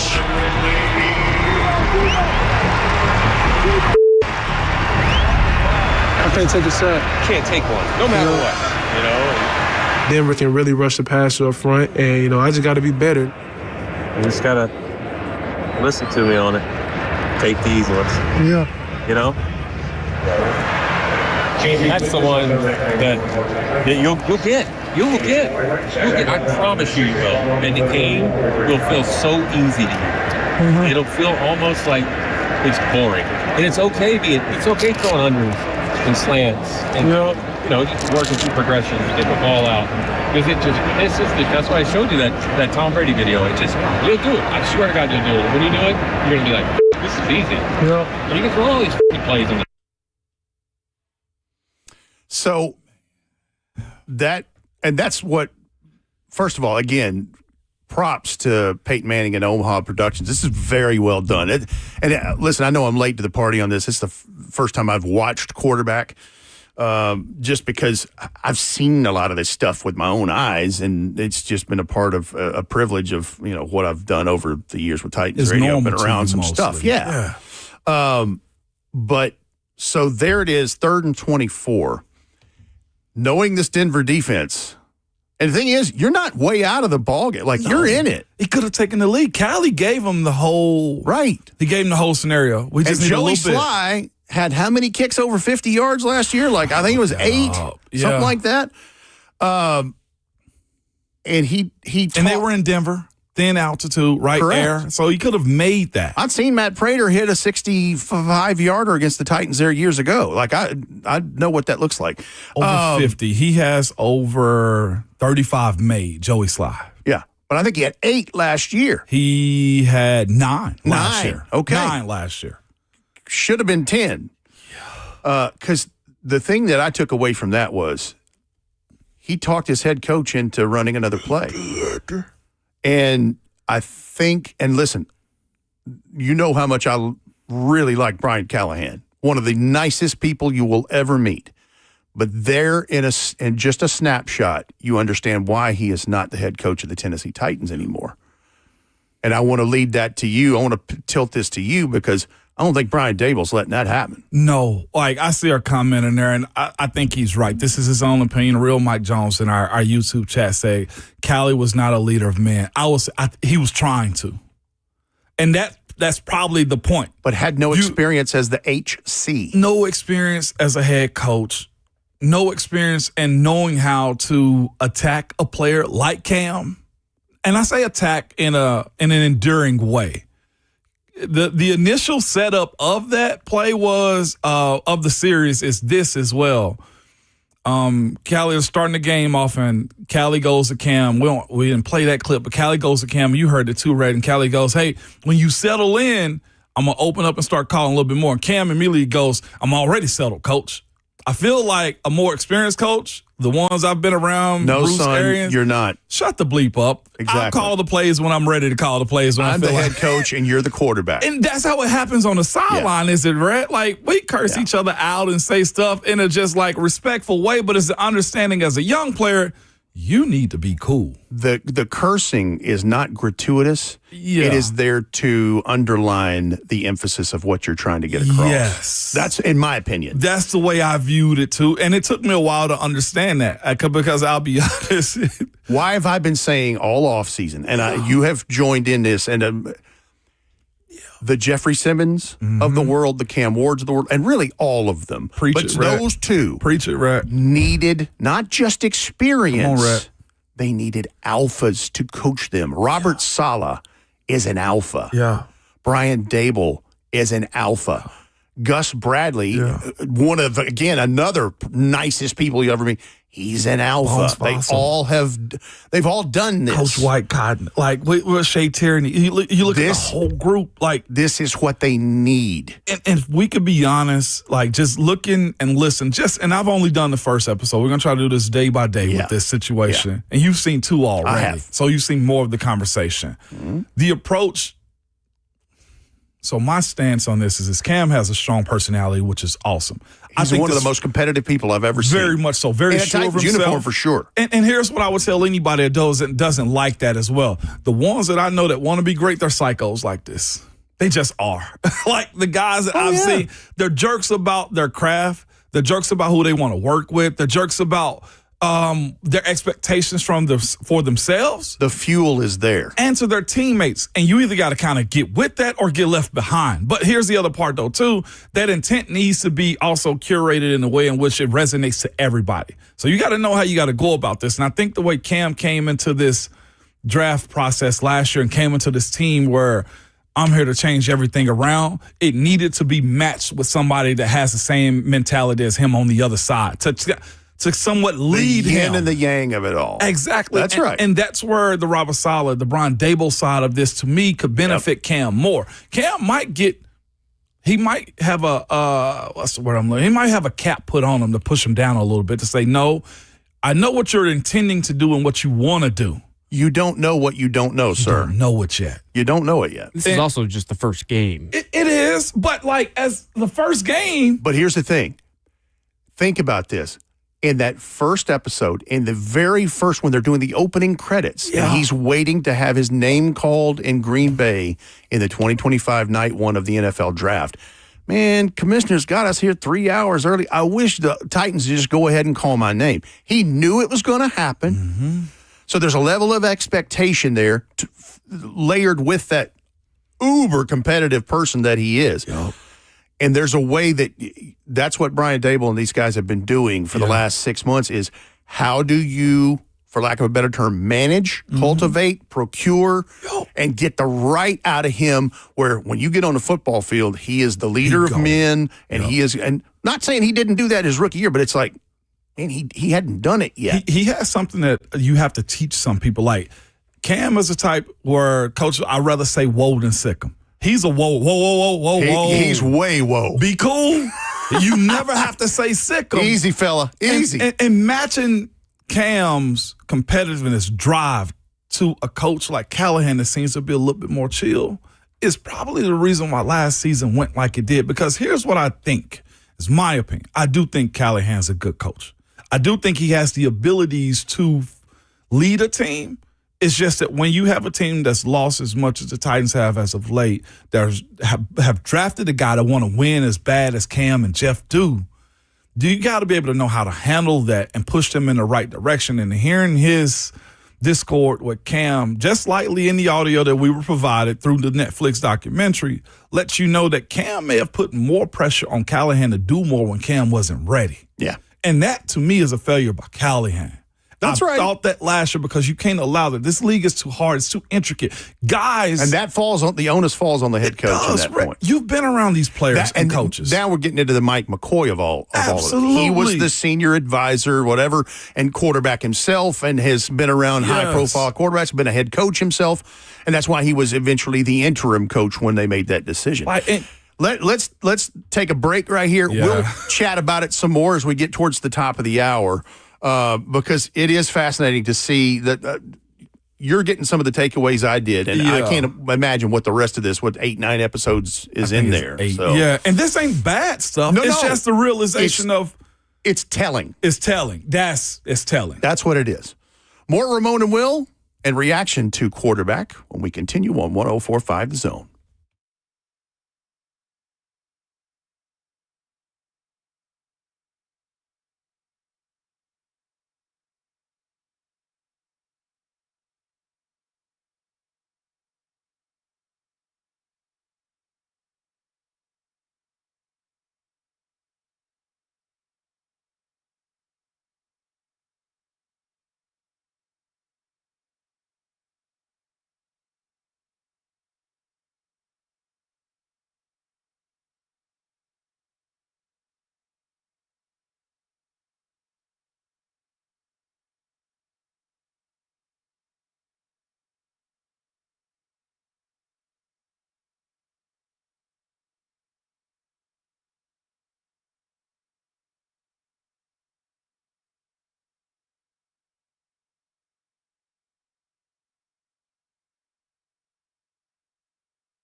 And I am not Chrissy O'Brien.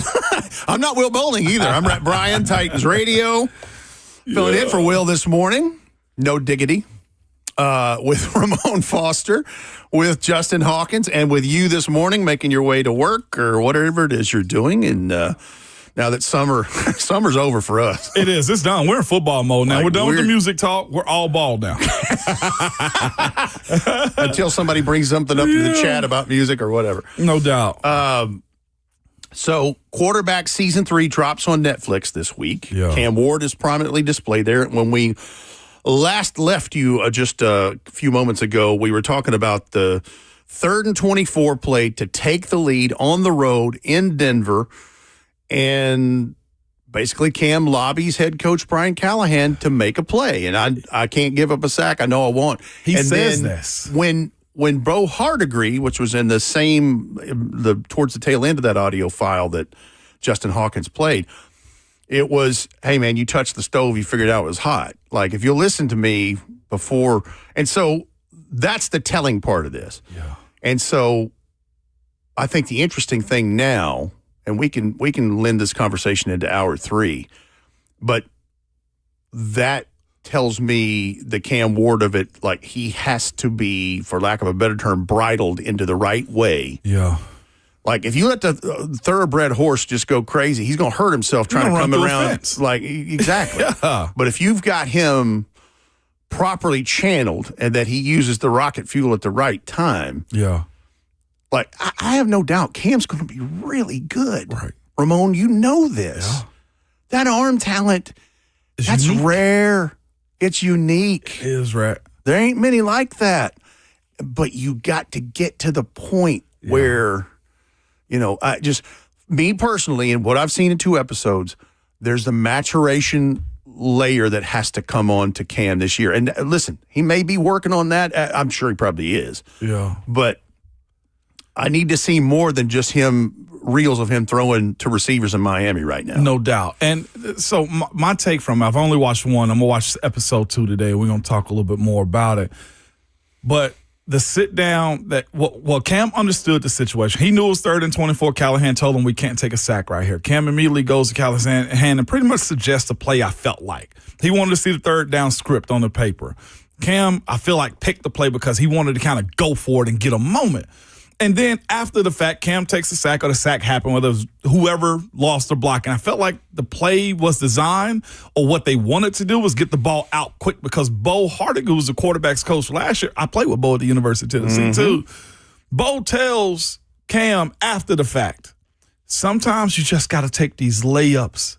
You got to go. We can't take a sack in these moments. And hearing Bo, and I've said this often, quarterbacks are fragile.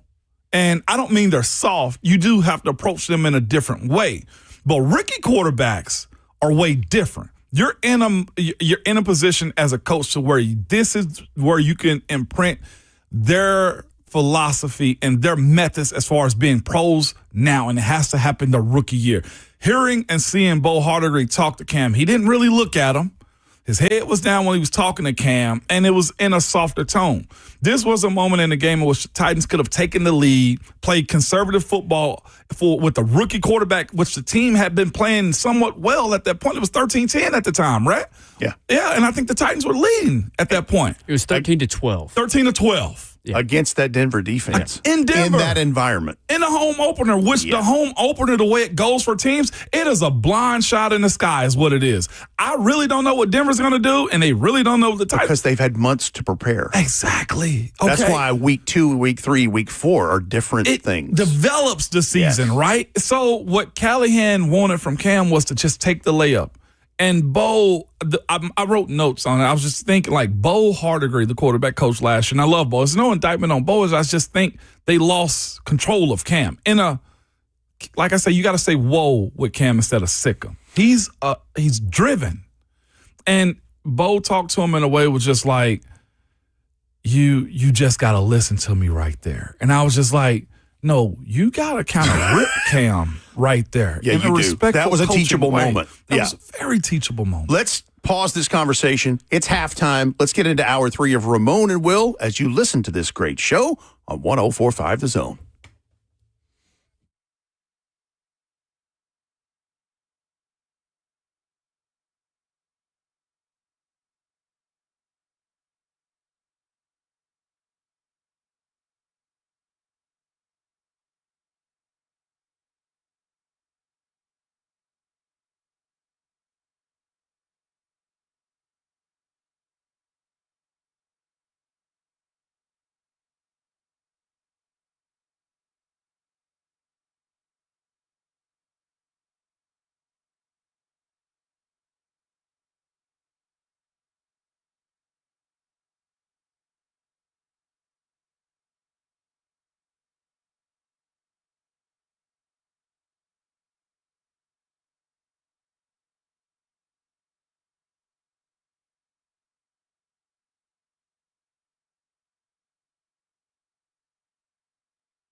Hour 3, Ramon and Will, 104.5 The Zone. Rhett Bryan filling in for Will Bolding this morning. Justin Hawkins behind the glass, taking care of everything for us as he normally does. Ramon Foster across from me, the 11-year NFL vet, VFL. And Titans Radio's color analyst coming soon. Yes. And we'll be in San Fran before you know it. We will be. I was just briefing the wife on that side of things. I was just like, hey, just so you know, this is a late game. It's Central Time. Yeah. I said, West Coast time. I said, we might be landing, and I might have to go straight to the studio with how this flight situation. Once we see the itinerary, yeah. We might head right over here to the studio. I've done that a time or two. Yeah. Not fun, not great. I had teammates used to do that. Go straight that's to the work one. out. That's the one time this year where that's the thing. Like everything else is pretty much favorable. Yeah, very favorable. Very favorable. By the way, how was anniversary with Miss Keisha? It was good, man. We went to a local spot, man, here in the city. We kept it real chill. 14 years in, I was just even thinking, like, even the little small stuff, 14 years in, been together for 19, going on 20 next year, early next year. And gifts. What do you do for gifts at 14 years in? And we did the whole Ivory thing. We'll figure something out, something small for each other. Yep. But we weren't pressed because right now we're chasing our boys around, coaching football. RJ's got to go to 3 different states Life this is weekend. happening. Exactly. Yeah. So we didn't even make like social media posts, which is a big thing. Oh, happy anniversary. I'm just thinking, you want to make a post? She's like, I was like, well, we're locked in. You know I love you. Absolutely. I know you love me. We're good. Yes. We actually went Let's to a place. have a nice dinner and yeah. Exactly. Went to a place that Will has suggested. Actually, went to Craig's last night. Yes, I hear Craig's is very good. 9th Ave. It was real good, man. Ended up getting the lobster pasta. It was actually really good. Service was awesome. It's got the Titans jersey in the back room. I saw that hanging up in the back. Okay. Yeah, it was a good vibe. Upstairs, downstairs, man, really cool. The bar scene was cool too. It looks like a dimly lit speakeasy, but the food is awesome, man. Real good. What was on Craig's list? Ooh, it depends on what you're trying to buy, sir. It depends. Are you saying he might go back page? Moving on. No doubt, man. But it was a good time. Remember the Craigslist early days where it's like missed connections? I saw you at the airport and oh my god! You remember that stuff? I used to read those just out of curiosity, going, "Who is this fool trying to find?" Have us running all up and down walls in the old Craigslist listings, man. I remember it though from just trying to find furniture in college, like TVs and stuff like that. You especially under the free section. Absolutely, man. It's amazing what people throw away. Listen, it's insane to me how that operations. My dad and I have a thing where we nearly daily we look at cars and trucks. Yeah. But for sale by owner. For sale by owner. You can negotiate a little bit right there. Well, and I'm looking to see what people are selling and what things are going. Like, I'm not buying a car, but I was in car business for a long time, and I kind of look at it. I do it often. Look at the values of stuff like that. I will switch out a car quickly. That is my one vice right there. It's just let me say this: there are worse vices. There are worse vices, most definitely. Nowadays, it's marketplace. Nowadays, it's marketplace or infant. No, you're not doing infant milk just yet, which is very expensive these days. Baby milk. Well, hopefully we don't ever have to. I hope you don't. He takes so we went to the doctor yesterday. Congrats. He has gained a pound in a week. Holy moly! He is up to 8 pounds. That is insane. Like you said, which is still small, but he'll be fine. Yeah. He is tracking the right way. We were a little bit worried that he was because he was having some he's backed up a lot and he's having some feeding issues with some spit up whatever, and then we go to the doctor oh wow, he's gained a pound. No, he's eating fine. He's eating fine. I'm sure whatever he's got going on day to day is not uncommon for infants at all. It's more of just the mom. They have this special bond and whatever. They feel that they're doing something wrong whenever they can't figure it out and stuff like that. So here's the thing. She hasn't been mom long enough. Mother's intuition, man, don't lie to mama. Mama find. And I would suggest too, Hawk, whatever she's feeling, let her express that. If y'all need to go to the doctor, take mama to the doctor with her baby. Okay? Oh, no. Yeah, absolutely. And that's what we did yesterday. Yeah, I'm sure Justin, he can pick up what she's putting down. Yeah. No, and then I make too many jokes, and she said, "Will you just stop crapping on me?" And I said, "But I'm just trying to distract you. Is it working?" Well, now I'm mad at you. It's well, at least it worked for a little bit. You're just trying to lighten things up a little bit. Yeah. Things seem heavy. There's a lot when you have a child, it's a lot. It is literally a game changer. All of them emotions, Hog. You better tread lightly. Yeah. We were just talking off air. Your commercial for hormone replacement. Hormone balance. Man, hormone, man. Dude, hormones are... Ooh, don't underestimate that one. Careful, boy. I'm glad you're talking right now, Justin, because I'm going to lend your services for a little soccer talk right here, because the other semifinal in the World Cup, England and Argentina.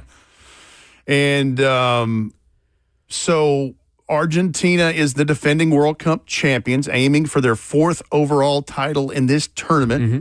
England hoping to break a 60-year curse. Crazy. As their lone World Cup championship came in 1966. On their home turf, mind you. Yeah. Wow. Yeah. Wow. What are we looking for in this semifinal? Because we're talking, this is Lionel Messi in this part of it, and the other cast of characters. Yeah, it's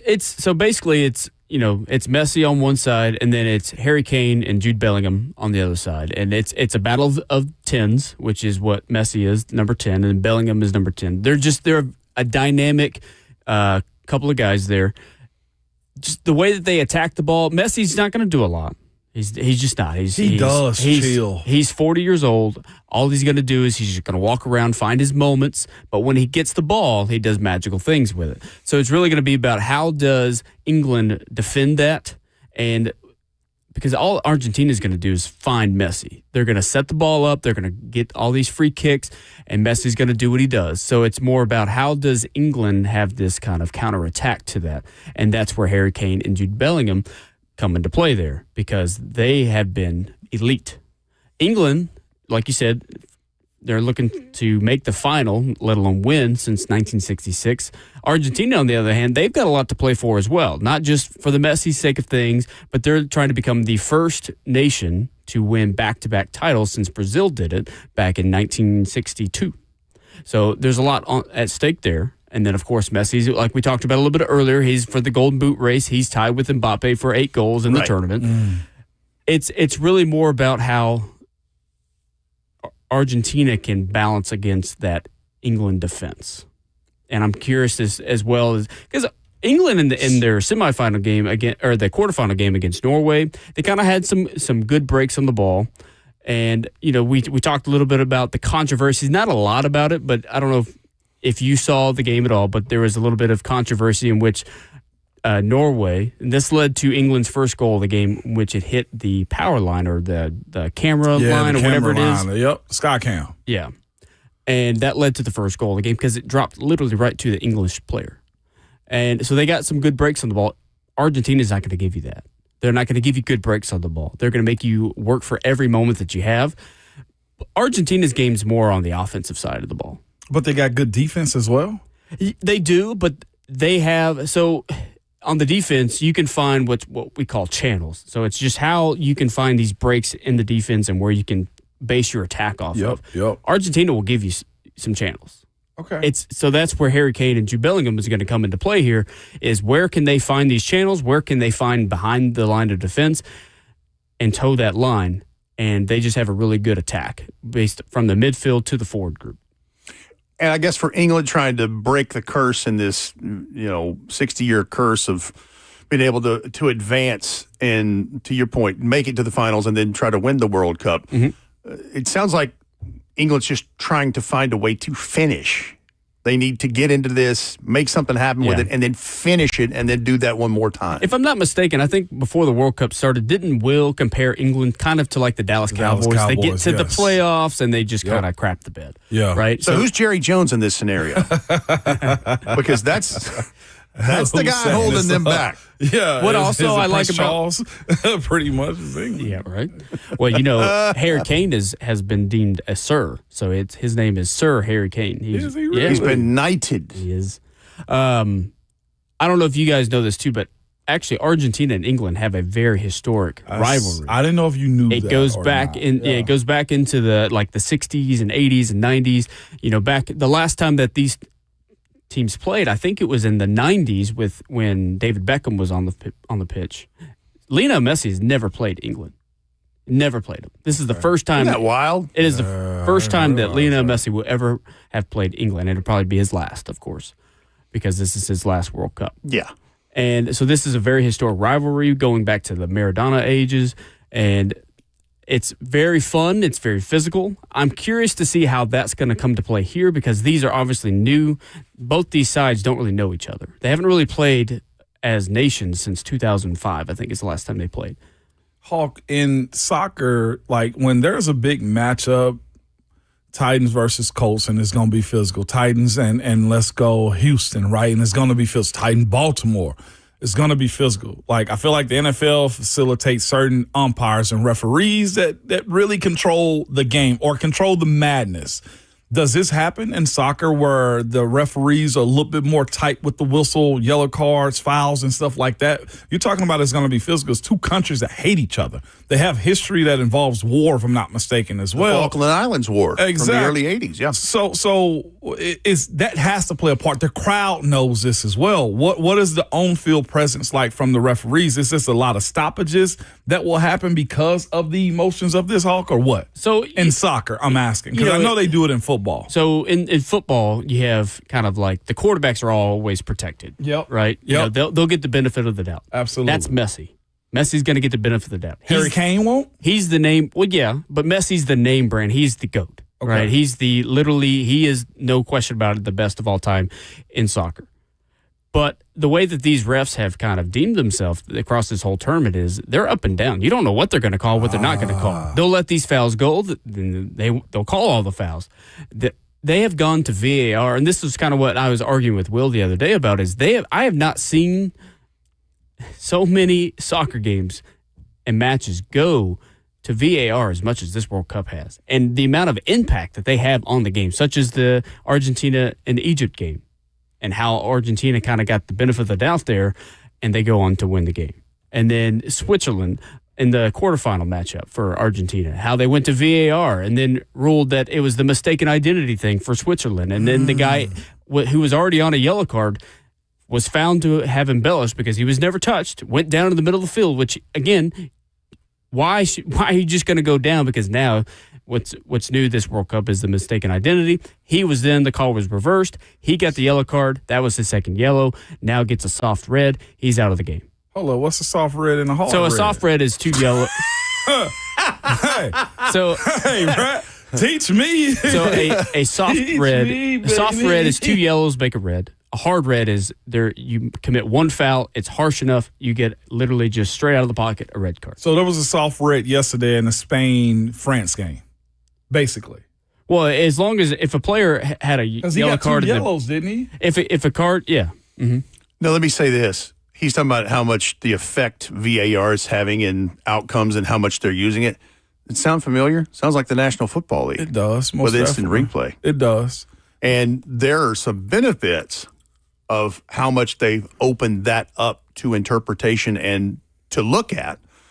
And it started a few years back out of New York, the league office, being in one control center. And it's like, let me go to Tennessee, Jacksonville, in Nashville. Hey, you want to take a look at this right here?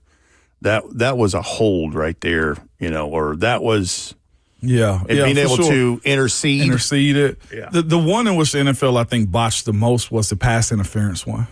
I didn't like that one where they were supposed to be able to review on tape the pass interference calls and stuff like that. It's just too touchy. And with those type of plays right there, I feel like whether it's egregious or let's say this, if the referee doesn't call it, how many times have you seen on national television a referee crew go against their guy? They usually don't. Yeah. And that's the worst part about it, I think. There's not a lot of visual undermining of a decision. Because the crews work together. Yeah. And they are their own team. Sky doesn't lie. It does not lie at all, right? So, it's been good. Like I said, the World Cup to me has been amazing for what I understand. It has not lacked entertainment, that is for sure. I learned soft red and hard red today. Well, we have discussed the quarterback series, season 3 on Netflix throughout this show. Let's, in this next segment, talk about not just the Cam Ward of it all, but the other guys involved. Jaden Daniels, quarterback of the Washington Commanders, Baker Mayfield, quarterback of the Tampa Bay Buccaneers, and then the wily vet and Joe Flacco, who was traded in this series. We'll talk about takeaways from just what we noticed in observations. And there's one about Jaden Daniels I'm interested to hear your take on because Mama is the boss. Yeah, buddy. We'll get to that and more discussion with you here on Ramon and Will on 104.5 The Zone.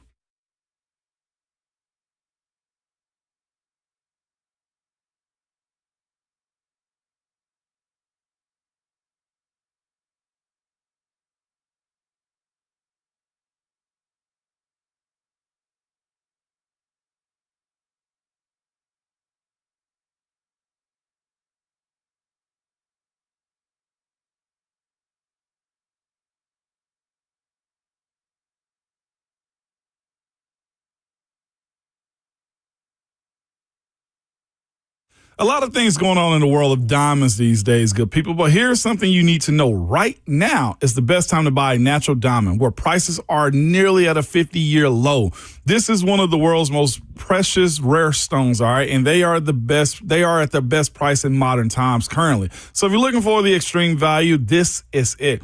These are real Mother Earth diamonds formed billions of years ago, and nobody has more diamonds than my friends at Genesis Diamonds. Genesis, they have every shape, every size, diamond, and stock. Perfectly cut diamonds, excellent symmetry, maximum dazzle. So get into Genesis now and find out how big of a diamond you can get at a price that you never thought was possible. Genesis is the source for all fine jewelry here in Nashville. They got colored gemstone. They have gold. They got fashion jewelry from the world's top designers, hard to find luxury pre-owned watches as well.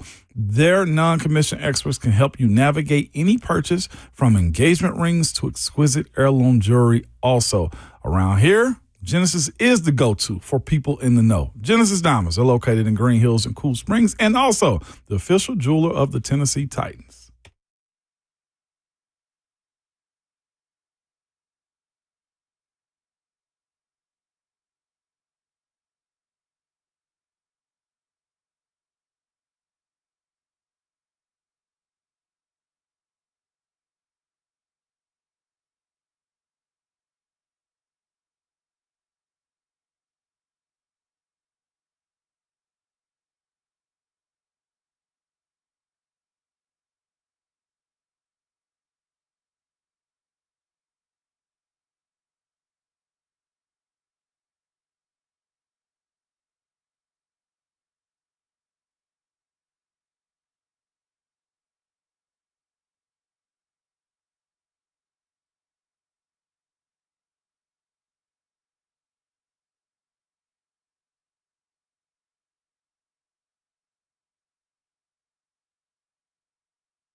Rolling through hour 3, Ramon and Will.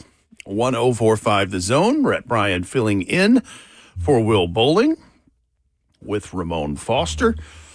Season 3 of Quarterback on Netflix dropped in the middle of the night the other night.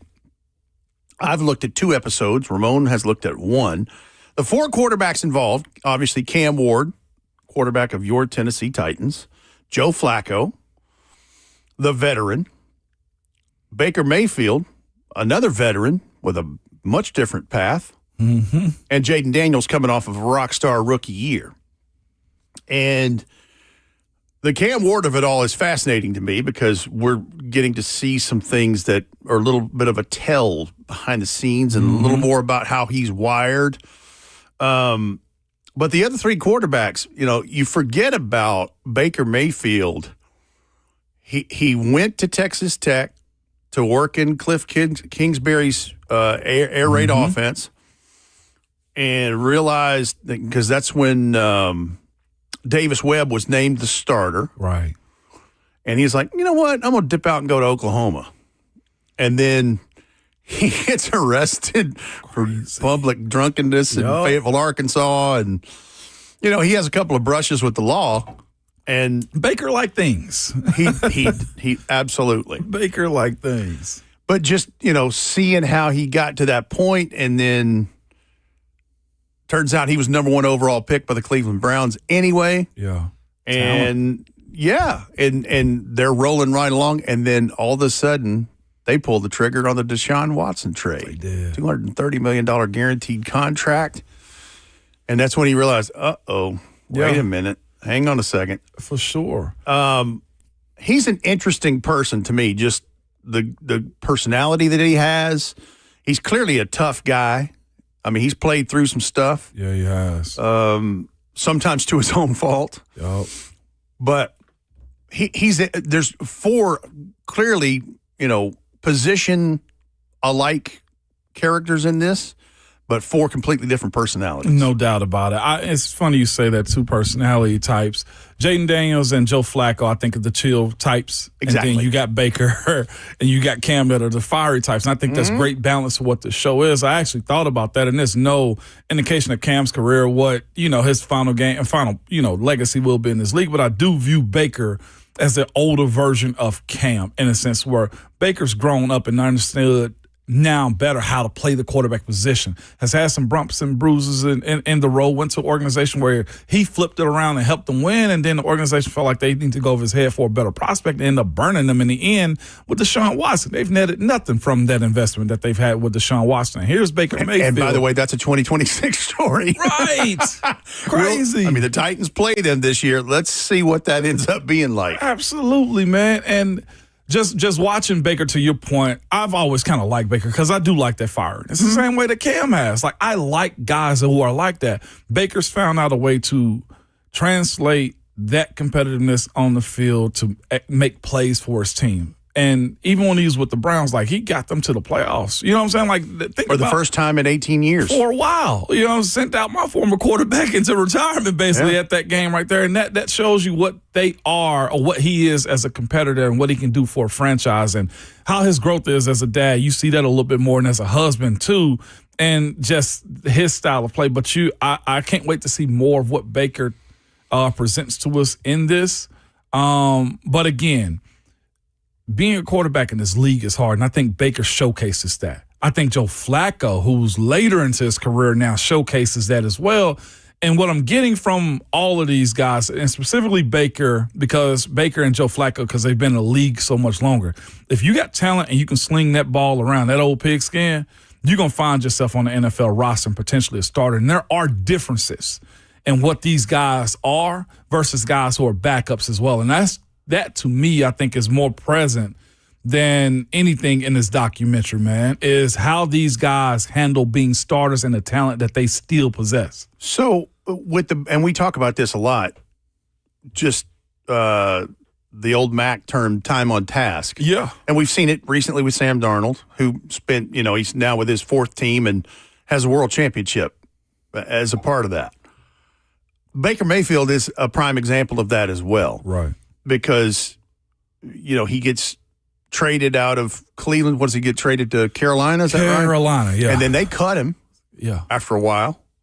And he goes and plays the last 4 games of the year with the Rams to find kind of an arc again, and does a 1-year prove-it deal for $8.5 million with the Tampa Bay Buccaneers that turns into a 3-year, $100 million deal. Crazy. To your point, a guy has so many twists and turns in his path, you forget about a lot. Like, I'm Titans-centric and focused. Right. And when those characters come into the lane and they play the Titans, then that's when I watch the league, but I'm not focused on the league as much. And you forget how many twists and turns that dude's had. I think you hit the nail on the head, though, but getting married and having a baby girl, that's maturation. You can't manufacture that either. No. Like, that's real life, real world stuff. And I think that's where, when I think about Cam Ward, he hasn't done enough life things yet to layer some of that. Because life maturation to blend into the game of football, it's important. It is. One guy that has, though, is Joe Flacco. It's 5 kids now. You know what I'm saying? It just one after another. Steps. Every year. It was. Yeah. I was surprised when he said that. I'd leave her A 7th alone. grader, 6th grader, 5th grader, 4th grader, and then a second, whatever. A second grader. That's exactly what it is. Insane. Can you imagine the graduation invites every year? Legitimately, man. Well, here's another one. Here's another one. Another Flacco out here. I like Flacco, though. I always have, even as a rival. I liked him because he was Joe Cool to me. He just went out there and did his job is the way I looked at him for a team and a fan base that liked him. I don't think overly loved him because the moment that they could go get a new quarterback, they did. And you might just say it was Eric DeCosta. I think it was their, who was a GM, famous GM? Was it DeCosta? No, In Baltimore? It was. No, it was I know. the tight end, Ozzie Newsome. Ozzie. It's smart on Ozzie to go get Lamar. They've benefited from knowing when to move on from Flacco. But I remember watching that dynamic of the exchanging of powers between Flacco and Lamar Jackson. You kind of knew that was the beginning of the end for Joe. Joe wasn't mobile. They wanted to go that direction. Lamar And has a Joe whole ain't lot of stupid talent. either. No, he's not Like, stupid. he knows. Delaware, correct? That's where he went to Delaware school. Fighting Hen. Absolutely. And that's the other part I was always interested in, is to see someone come from a smaller, like the guy you played with, Ben Roethlisberger, played in the MAC, man. Yep. Miami of Ohio. They possess that competitiveness that allows them to, as you just said, the survival of the league part of it too, because Flacco was the exact same way. Where did he get traded to first? He got traded 2 or 3, Denver, goes to another place, get back to Denver, goes to Philly, and just the sustainability of the Jets. Yeah. Oh, my God. Went to the Jets after the Broncos. Yeah, Jets, Broncos, then back to the Jets again. And just watching Joe possess what we say, and I think this is the part of me where I feel like in watching this quarterback documentary with the involvement of Cam and Callahan and Bo Hardigree to begin with, it's one thing to be a quarterback. It's another thing to learn how to play quarterback in this league. And that's where Baker Mayfield's excelled. That's where also Joe Flacco has taken the next step. Well, Joe Flacco excelled as far as being that. And I'm interested to see what Jaden Daniels turned into going into year 3, 4, 5, 6, 7, 8, 9, and 10 in the league, because what you do in year 1 will not suffice in year 2 if you don't grow as a quarterback. Ask C.J. Stroud. He's dealing with it, right? Because C.J. Stroud can play. There's no question. Absolutely. I think if you look, But he's still looking for the rookie magic. If you look at Trevor Lawrence, the same thing. Like, he's becoming a quarterback now. Liam Cohen Exactly. unlocked that in him. No doubt about it. I thought the character that Flacco played was fun. He's the OG of this group. And he knows who he is and what he is now. Exactly. At this stage in his career, because he could walk away at any moment. He's made a bunch of money, had a lot of success. How about his MVP Corvette just sitting there collecting dust? Don't it bring perspective into what life is, though? Like, to me, 100%.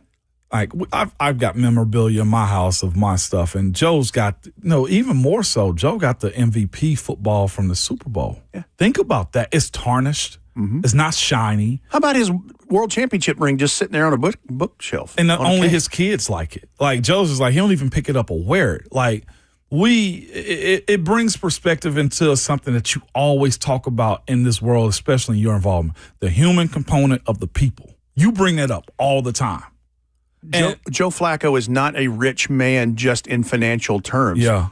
His wife and those children are his riches. No doubt. That's why those things, at some point, I'm sure it mattered a lot to him when he was younger. It did. But it clearly doesn't mean as like now when he's done playing, he'll have time to reflect, and those things will again gain some importance. Yeah. But those boys and girls and his wife, that's his riches. No doubt. That's what matters. It's funny. Jordan in our chat bring this up, and I thought this was probably the funniest part of the series of episode 1. Joe Flacco's kids and wife benched him in fantasy football. She's real with him. She said, I had him on my bench. I'm like, talking about keeping you humble, right? Exactly, man. She said, I hope he goes off then. He did not go off. He did not go off. They lost like 41-17. Yeah. Exactly. Now, you mentioned Jaden Daniels in this. We knew his mom is the power dynamic in this. Man, mom is an alpha. She's involved. She's a straight up alpha. She is. Business manager, licensed agent for him, the whole, all of it. She is. She's front and center at everything that he does. The thing I wonder for young Jaden Daniels is where does it become prohibitive to him? Listen, you got one mama, and mama is it. Yes, sir. And sometimes that relationship is a little too far over the line in some things besides just being son and mother. It was interesting because she's playing a power role for him. She's the broker of everything that he does right now. If I'm not mistaken, I think she's his agent currently. Yeah. Okay. Business, agent, the whole thing. You know what, my mom, we were watching this yesterday. Mom said, you know there's going to be trouble when the woman comes involved. And she's already turned a couple away. She has. The one I told Mom that. I was like, she's already turned a couple away. She has, and she'll publicly say it, though, too. I think the girl that he's dating, because it's posted everywhere, is Juju Watkins, a superstar basketball player at USC.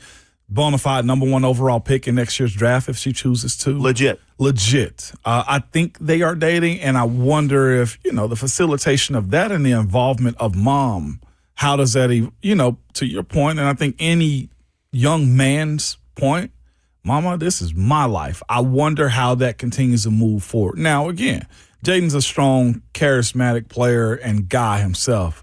And I would hope But mom he's is just smart laid enough. back enough. What's the tipping point? What is the tipping point? 100% agree with you on that one, man. So it's going to be interesting to see that evolve. And I do think his mom is going to be a part of it for the long haul. I'm interested. Well, I can't wait to see what happens when he gets injured and how he handles that throughout the season of this quarterback. And the thing is, that's the thing, in my opinion, the thing that's holding Jaden Daniels back for more of what we saw his rookie year is him.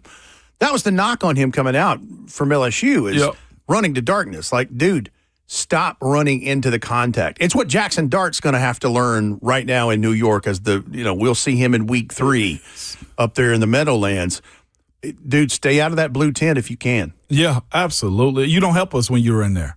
You don't help us when you are trying to do I know you more. want to win. I know you want to stick your nose in there. I want to put your face into briar patches, Mac would say. Yep. Dude, be smart about it, man. Absolutely. Pick your battles. You play quarterback. We have running backs and tight ends to fulfill those type of hits right there. Get the ball we got out of an your inline hand. Y that'll put his nose in there and, come on, man. And loves the fact that it's a part of his job, man. But they got a good group, though. It's the old and young component of this quarterback. And I can't wait till we get back more into the conversation that happened on the sideline with Bo Hardegree and Cam again. I feel like we should play that audio one more time. Let's do that when we come back. Yep. And we'll do that to wrap up hour 3, because hour 4, we have something a lot of fun that we want you to get involved in the chat, and certainly at 615-737-1045. And I'll tease that now. We'll talk about it as we finish up hour 3. We'll talk more about the Cam of it all in episode 1 of The Quarterback when you continue to listen to Ramon and Will right here on 1045 The Zone.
This is how we do it on a Wednesday.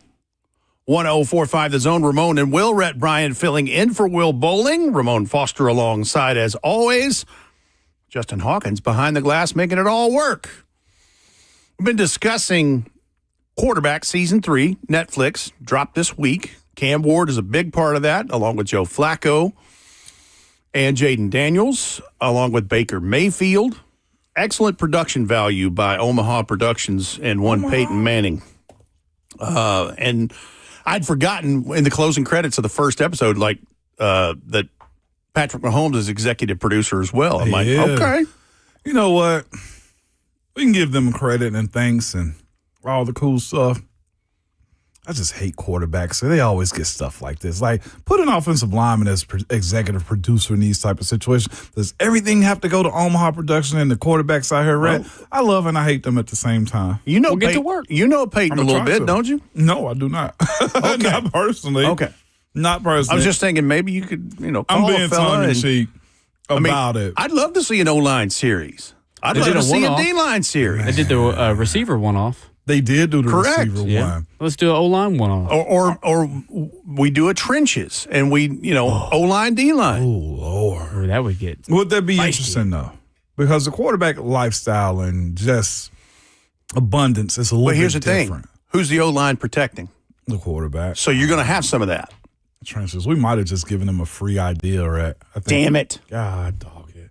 Like he needs more money. We can play The this Trench back Kings. and do it. Like, we can go sue them later. No, we won't. Trench Kings. I heard what Trench you said Kings. back there. That's good. Straight up. So we're going to play this again. This is the excerpt from season 3, episode 1 of Quarterback on Netflix. And this is week 1 in Denver as the Titans are in this ball game. It's 3rd and 24. Go ahead. Let me see the script real quick. Let's see 3rd and long. We just run field goal range. We got to take the lead. I ain't going to take a set. Hey, speed break quick. Either go with Nelly or that Pearl. Speed break quicker. From here, it'd be a 56-yard field goal. 11. Give me anything positive. Make this an easier field goal. Denver's crowd is roaring at Cam Ward on this 3rd and 24. And Cam Ward running out of time, and down he goes at Zach Allen. Oh, my God. And they took themselves out of field goal range.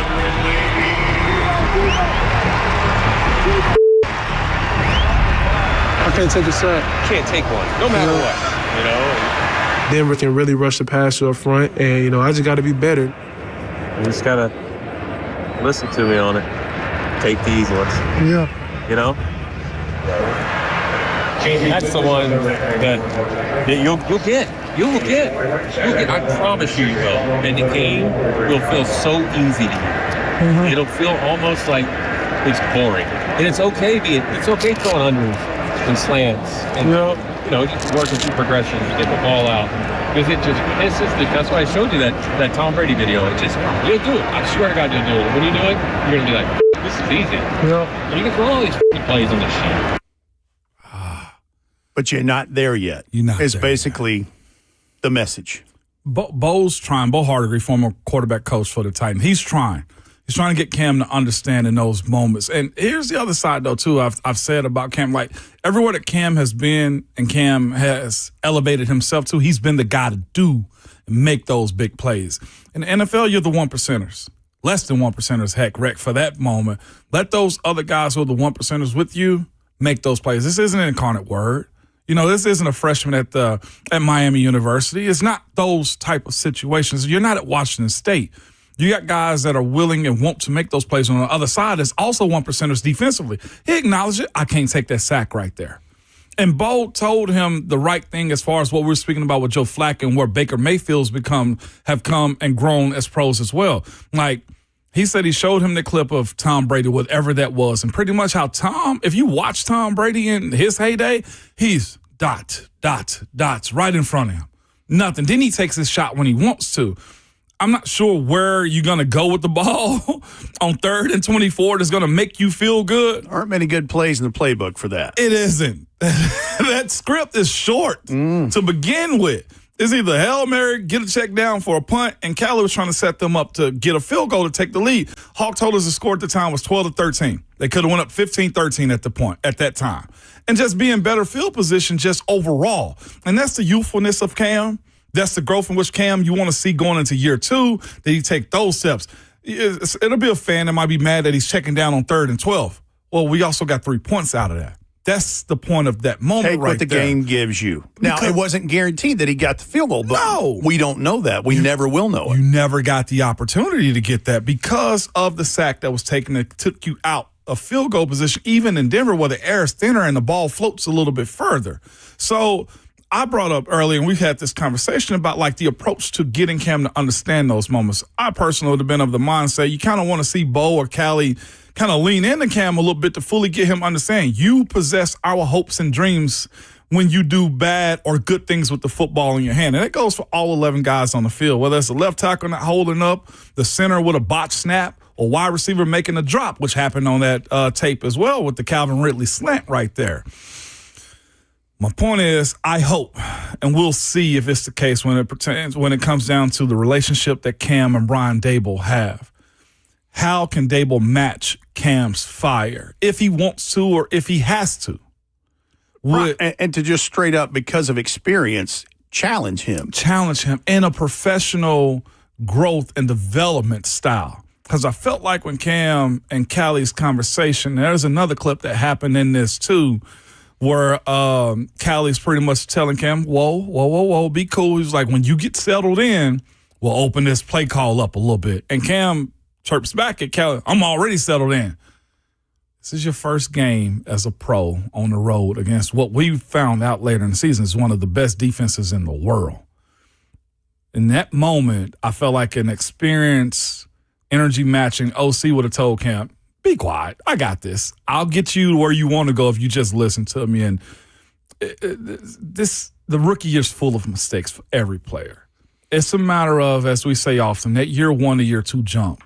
And it's more than just a play on the field. It is the in between the ears and decision-making that goes into it as well, man. That's why we love this sport, man, and watching guys grow and be better pros.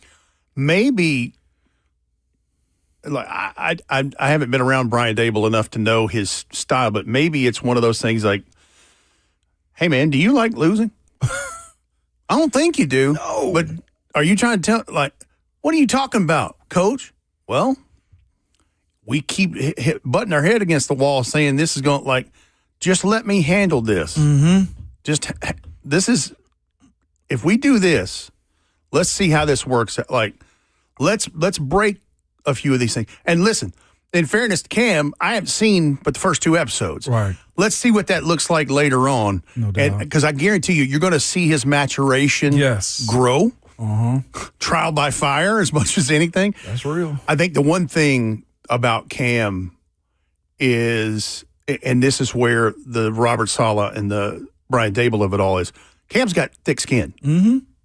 You can talk to him. He wants to be coached harder. Mm-hmm.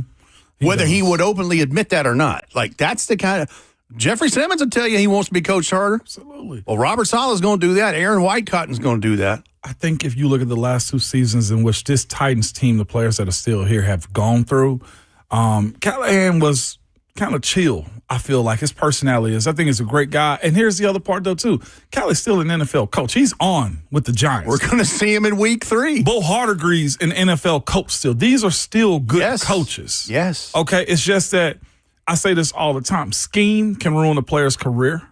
Just the wrong scheme. You're in the wrong scheme. And we're sorry, but Traylon Burks and how he was utilized, right? It's just Traylon, I think, is a very fine wide receiver, NFL wide receiver. Scheme, availability matters in these moments right here, too. And I will also say this, too, like coaches, hard ones or easy ones can ruin a player's career as well. And I think that change in what this team needs, where they are, as youthful as they are, and how they want to be coached, and to be quite honest with you, Tennessee tough is a part of this as well. You need that DNA inside of the building. And I'm hoping that translates over with this new staff. And here's the other part of it, Ramon. You need the starting five to get off that ball. Mm-hmm. And let's get some stuff running north and south down the field here and get this run game rolling. That's right. Because that's going to be Cam Ward's best friend in this. Mm-hmm. That and guys named Gunnar Helm and Daniel Bellinger and Carnell Tate and Calvin Ridley and Alec and Chim and, to start going down the list. This run game's got to get going. It does. 100% correct. 2 of the 3 wins came in December because they rededicated themselves to running the damn football. Facts, my brother. I agree with you. All right, hour 4. We're going to wrap this show up in fun style, and we want your participation both in the F&M Bank chat and on the phones at 615-737-1045. Will's out a little under the weather today, so I'm filling in for him. And he had a great idea. Today on SEC Network is University of Tennessee Takeover Day. I like these days. It's very cool how they will, play old games and things throughout the Takeover Day.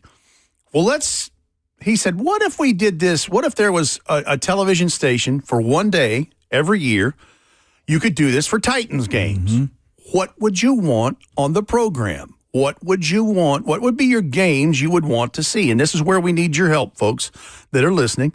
I've got a few that I can throw out there that's not the obvious. Yep. But let's do that as we get into hour 4 of Ramon and Will as you listen to 104.5 The Zone.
9:03. Good morning, live from the Circus Sports at the Mint Kentucky Downs studio. I'm Justin Hawkins. Yesterday, Spain shut out and upset the World Cup favorites France and Kylian Mbappe 2-0 as they advance to the World Cup final for the first time since 2010. Spain now awaits the winner of today's semifinal match between England and Argentina, which takes place in Atlanta at Mercedes-Benz Stadium at 2 p.m. on Fox. Argentina is looking to become the first nation since Brazil in 1962 to defend the World Cup title, and England, they're looking to make the final for the first time since 1966, which is also the last time they won it.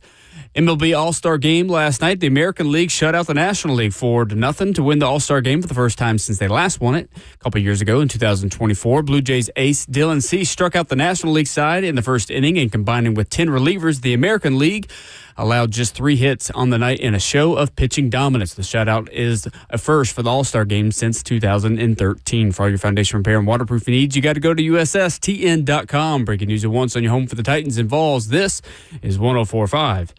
The Zone.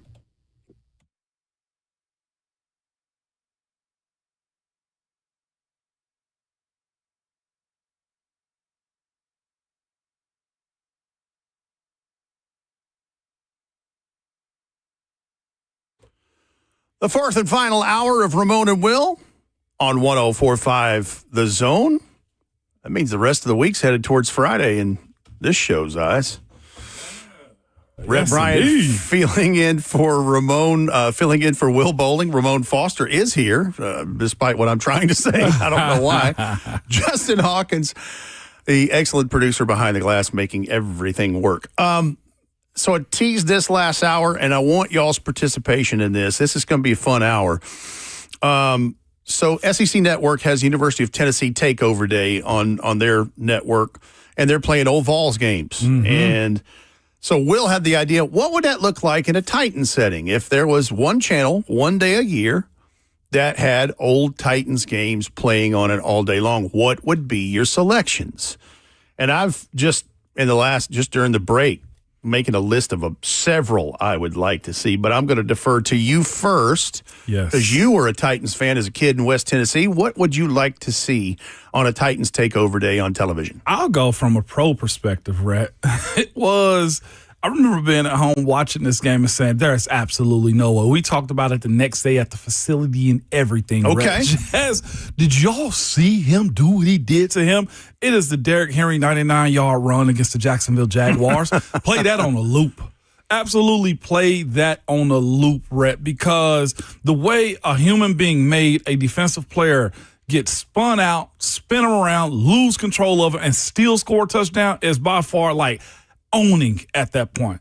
Play that one to me. Just for that run is one of the most absolute insane portions of I think 4 Titans stiff history. Arms is what the result was there. I feel like when you get embarrassed like that, you should get cut. And everybody makes mistakes, and he didn't get cut or whatever the case may have been. That was the night that Derrick Henry started to become the king. Yeah, no doubt about it. I'm looking it at was debatable before that. Absolutely. I think he did the exact same thing, too, to who's the DB who used to play for Seattle? Ed. Golly, he was a hard-hitting safety short guy. Golly. Earl Thomas. Earl Thomas. He's spun Earl good around S, like that, Earl. too. Good S. Oh, my gosh. An insane good amount S, of Put Earl. him in the spin cycle. Put him in the spin cycle, man. Absolutely. VY, I have a text right now from a Titans faithful. Go. All VY comebacks. All right. And I'm glad that your texter has this, fan has this. There's a couple in the VY era that I want to see. Obviously, the 18-play 99-yard drive against Ken Wisenhunt and the Arizona Cardinals at Nissan, that's one. Mm-hmm. But I want some vintage VY in rookie year, and there's 2 of them. What are they? 2006 at Houston, at NRG Stadium, VY's walk-off 39-yard touchdown run at the end to seal it. Ridiculous. Electric. Ridiculous. What were you like in the booth? Because you were there. Beside myself, just going bananas. Did you go? Yeah, flexing, man, going crazy. And some of those old highlights, you can hear me laughing or cackling or, I'm ruining Mike's calls. But that's That's a classic. Yeah. I want to see that and see how that plays out. And I'll give you another one. This is one of my favorite VY games. December of 2006 at Nissan Stadium. Okay. Down 21-0 to the New York Giants. 21-0. 21-0. In the fourth quarter. In Madden, you passed the sticks over at that point in time. Now, you know what gets lost in this, there's things that people will remember about that game. VY is about to take a quarterback sack from fellow rookie Matthias Kiwanuka. Yeah. Matthias whiffs. Right. He zigs, one zags. Yeah. And, like, it was amazing how that wasn't a quarterback sack. Yeah.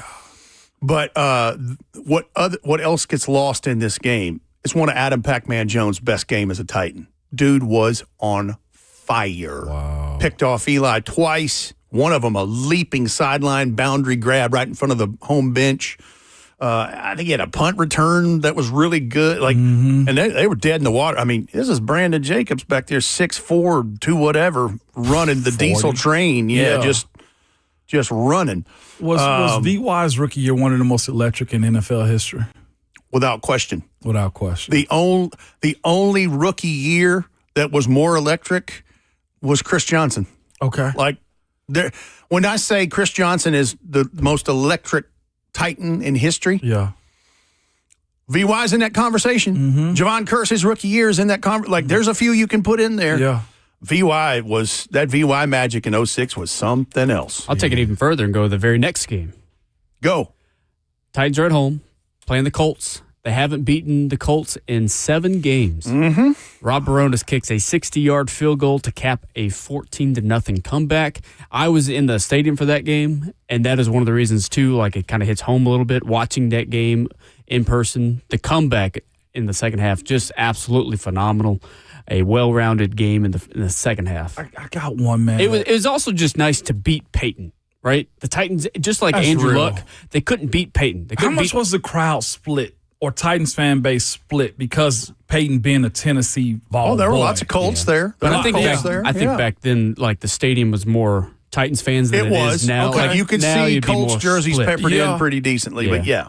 Nowadays, I think it'd be a little bit more split just because of how the ticket prices, the fandoms, things like that. I think back then the fandom was a little bit higher. Ruckus, It's just wild. It was fun. Also, it was kind of cool. The Colts fans, as we were leaving the stadium, they kind of acknowledged, like, okay, you got us. Congratulations. Like, it's been a while. Congratulations. Oh, don't do that to me. Don't be backhanded. Yeah. Don't be back. Take your L. Exactly. Go home. We'll see. We play you twice. You'll get it back if you're good enough. How about you just be quiet and go to your car? Exactly. I got one that's the enemy of my enemy is my friend. Okay. That is the Mike Vrabel, Bill Belichick sideline, just frustration that Mike and just projected all over Bill Belichick with the rules. Like watching him and Mike have that smirk on his face, because all I've ever known Belichick was to be the wizard, right?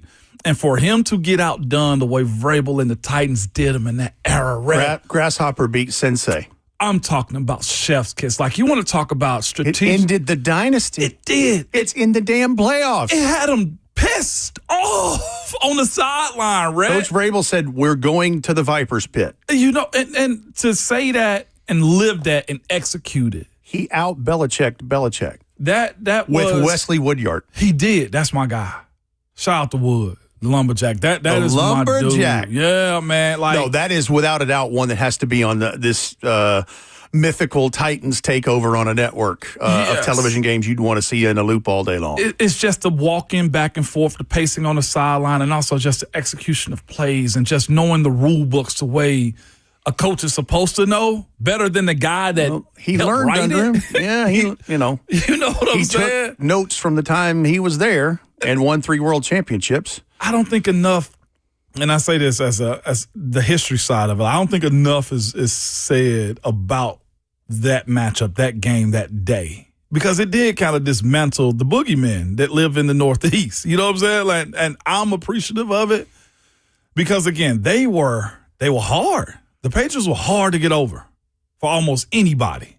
Yeah, it was a problem for the Titans for a long time. And that night, like I said, that's one of my favorite Titans games ever just because of what it meant. Did you know, like, in that moment he was outdoing them, like you saw it as well? Because TV panned it often. Oh, yeah. Yeah. Yeah. That's some sick stuff that I Well, enjoy. let me tell you, what is wild is at Foxborough, the TV and radio booths are down on the lower concourse between the 30s, not up somewhere high or whatever. So you're amongst the people. Like it's nearly like the Baltimore situation where you can reach out and pat somebody on the top of their head that's in the back row leading up to you. Seeing their faces leaving, I can't lie. It was a beautiful thing. Like, I don't know how many times I've had yelled in my face, "You suck," and this and that and the other. Like, man, not tonight. Yes, and man. I tell you something else. I believe it was in New England that night because we've been talking a lot about Chris Johnson this summer with his recent reveal of diagnosis with ALS. I believe CJ2K was with King Henry that night because, man, Derrick Henry went off in those 2019 playoff run. He went off. He was doing some otherworldly running back things. And I believe they were in that locker room that night because I remember vividly going in there and just seeing how happy the two of them were. Well, how happy everybody was for that matter. But that's one you got to put in there. It is, man.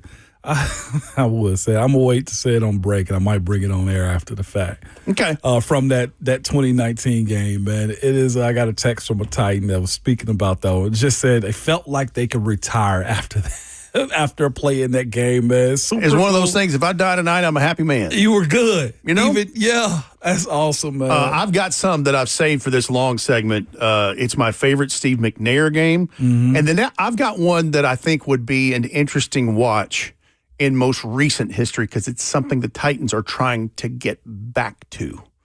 And I'll tease it that way. We'll come back as we run through hour 4 of Ramon and Will on 104.5 The Zone.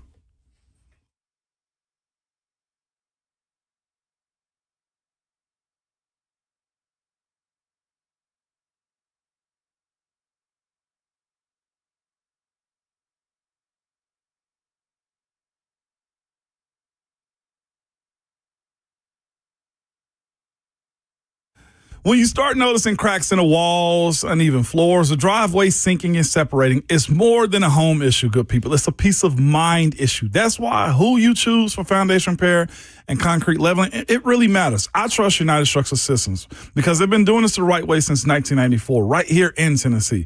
USS, they don't believe in quick fixes or scare tactics to make you do something. No, they take the time to inspect, explain what's going on, and walk you through real proven solutions that are built to last. Whether your home needs foundation stabilization, crawl space repair, or concrete leveling for sinking sidewalks, patios, or driveways, USS uses engineered systems designed for long-term performance, not those temporary patches.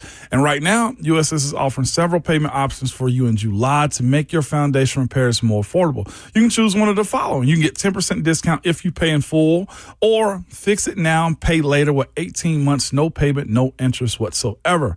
Or choose the 36 months, no interest with low payment options for qualified buyers, of course. You're looking for a peace of mind, man. So give them a call or reach out to the folks at I Trust at USSTN.com.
Ramon Will rolling on.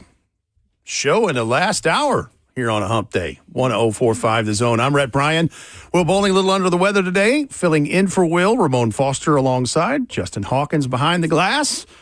And we're discussing a fun topic of Titans games. What would you have on a network that ran once a year for all day long, like the SEC network is doing today for the University of Tennessee? There's old Vols games on all day long. All day long. Very cool thing.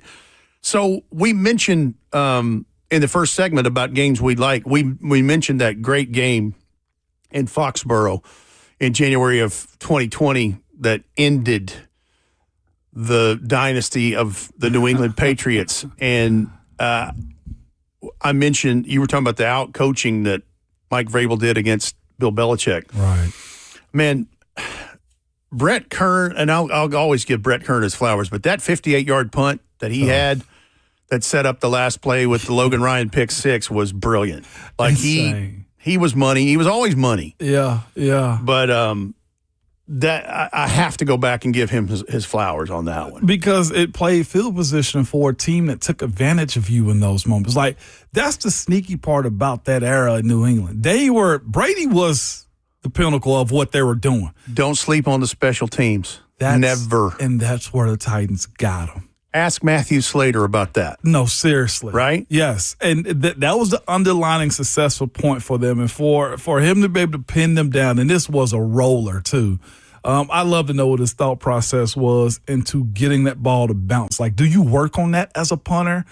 Low kick, let it dribble all the way down, and then for you to have your long snapper also to be able to touch it and nobody return. I mean, that's got to be one of the highs of the highs, man. And yes. And then the next play, boom, tough. It's over. All right, so what would be the other games that you would like to see? You've had people chime in about Vince Young, vintage Vince Young and rookie year comeback games. That's absolutely on the menu. I would double down and say the Ravens win the next week in the 2019 playoffs in the divisional round because that's against the number one seed, home-seeded Baltimore Ravens, and also the MVP of the National Football League, Lamar Jackson. Yeah, oh my gosh. And you kind of knew what that was going to be about 2 or 3 plays into that ball game because Lamar Jackson throws a pick to Kevin Byard. Kevin Byard runs that thing up and gets them in good field position. Oh, and Lamar's mad, and he hits him out of bounds, and now there's another 15. And then a few plays later, it's 7-0. Yeah. I mean, just like that. Again. And it was a 28-12 beatdown in their backyard. Yeah, in the den, okay. And nobody gave the Titans a chance at all. It's a number one seed in the MVP of the league. Love to see it, Rat. Absolutely. That's why you have to play the game. That's why. You have to play the game. That's what training camp builds up for. Those types of moments, those scenarios that you work in each and every day throughout the duration of the week. Scenario like football is what you're doing, man. And that was beautiful. And again, Lamar getting that extra 15-yarder. Quarterbacks doing non-quarterback things. Why are you trying to hit somebody running out of bounds? That ain't your job. That is not your job. I know you're mad. You want the throwback. Yeah. Let it go. Let it go. Get it next time. But I'm glad you didn't. Thank you. Appreciate that, sir. Yeah, exactly. I'm going to go to some regular season games. Like playoffs are easy. Like the Music City Miracle. Yes, that's going to be in there. That's going to be when you get to the cycle of the day. That would be in prime time on this in this scenario. That's starting at 6:30 or 7 o'clock. Is what you're saying. Let me ask you this: is that in Titans history play number one? The Miracle? Yeah. That's one. Okay. It'd have to be. I didn't know if there was anything close you consider to being There's a few other things, but that's just so far out in front because of, what it meant to a franchise that had been told by ownership its playoffs are pink slips. 8-8 in 96, 97, and 1998. Yeah. We have to get over the hump. Wow. And I'm convinced there's 2 or 3 things involved in this. Blaine Bishop, Marcus Robertson, Frank Wycheck, Steve McNair, Eddie George, Bruce Matthews, like they had some pillars and some foundational pieces there. Sir. But I'm convinced of 2 things that was the catalyst to get them vaulted into things like this. Obviously, that play in and of itself is, unbelievable. Mm-hmm. Drafting Javon Curse and doing what he did, and like that rookie sack record's still sitting there at 14 and a half. It's still there all this time later.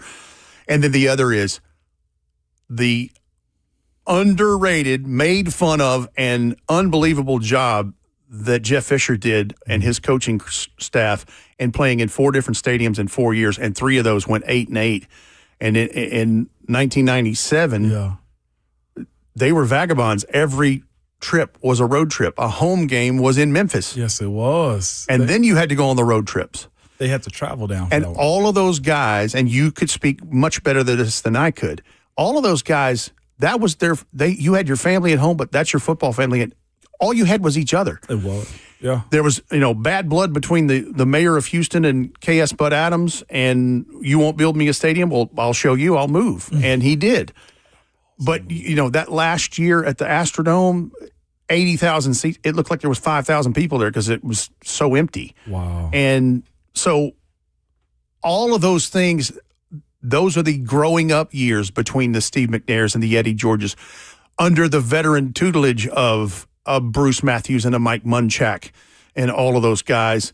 That's where they cut their teeth. Yeah. And that's where, the Blaine and Marcus, the fire and ice of the back end of that, you had leadership there to try to get you through, but you grew up together. You melded together. Mm-hmm. And then when 99 came, new building, new name, image, likeness, new uniform, the whole thing. Right. And it was almost like lightning in a bottle. And just ran with it. What did you say? Paychecks or pink slips?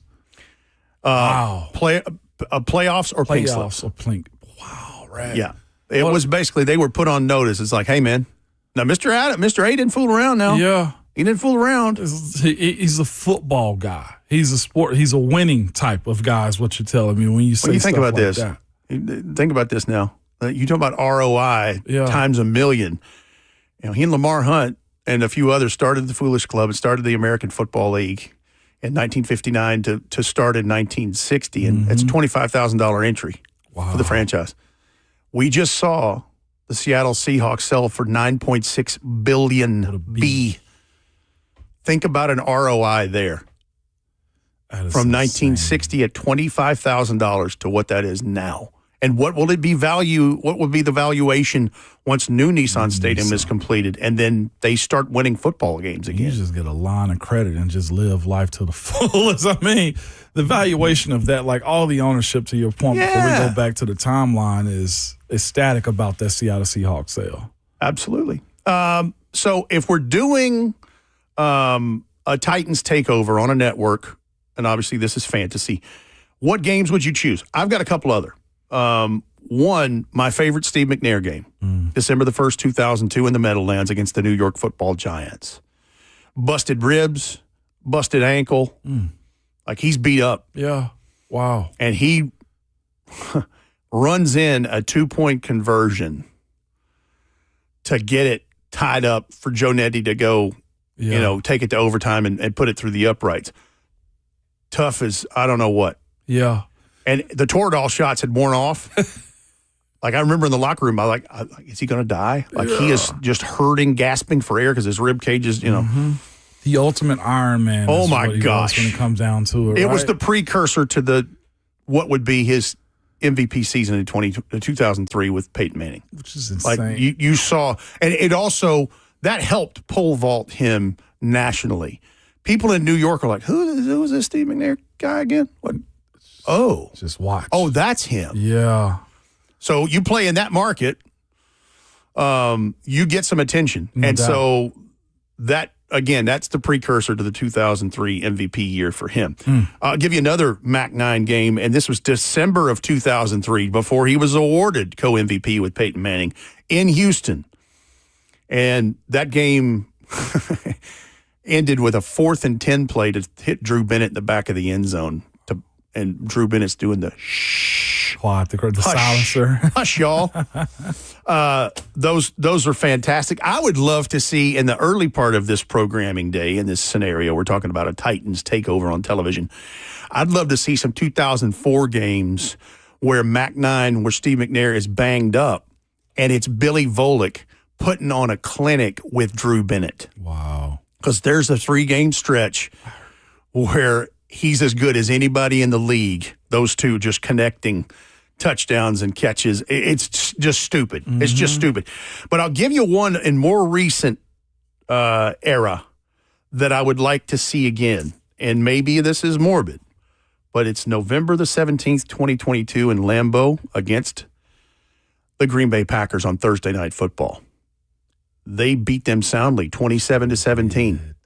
That's the last time they won back-to-back football games. Sure in the heck they won on a Sunday here at Nissan Stadium and then traveled 4 nights later and handily beat Aaron Rodgers and the Green Bay Packers on the road. And they haven't sniffed anything like that since. And that hurts. It stings. It's tough. But I would like to see what that looked like before the wheels started to come off. And knowing that that is going to happen again. We just got to get these guys in camp and put it together and see how this works out. It's not going to be this way forever. It won't be. The league isn't designed to let teams stay bad. It's just not. No. The late Pete Rozelle, one of the preeminent commissioners of the National Football League, this was his dream and vision. So that everyone gets a chance. And we have seen in the last quarter century plus teams that, especially in the free agency area, that went 4-12 and then found themselves in a conference championship game the next year. It happens. Now, in the Titans case, they're adding Mike Borgonzi and his staff are adding as many players and as veterans and drafteds as they can get their hands on to get this thing right. It's just going to take a little time. It will. I would go one, man, that's recent as well. If you go to 2022 you just brought up? Yeah. I would go to 2023. I think this one it was 2023, 2024. Will Levis's intro to the NFL, the Atlanta Falcons game. And like being in the stadium, I think that was my first year on the sideline, watching him throw the football the way he did and what you thought it was going to turn into for him.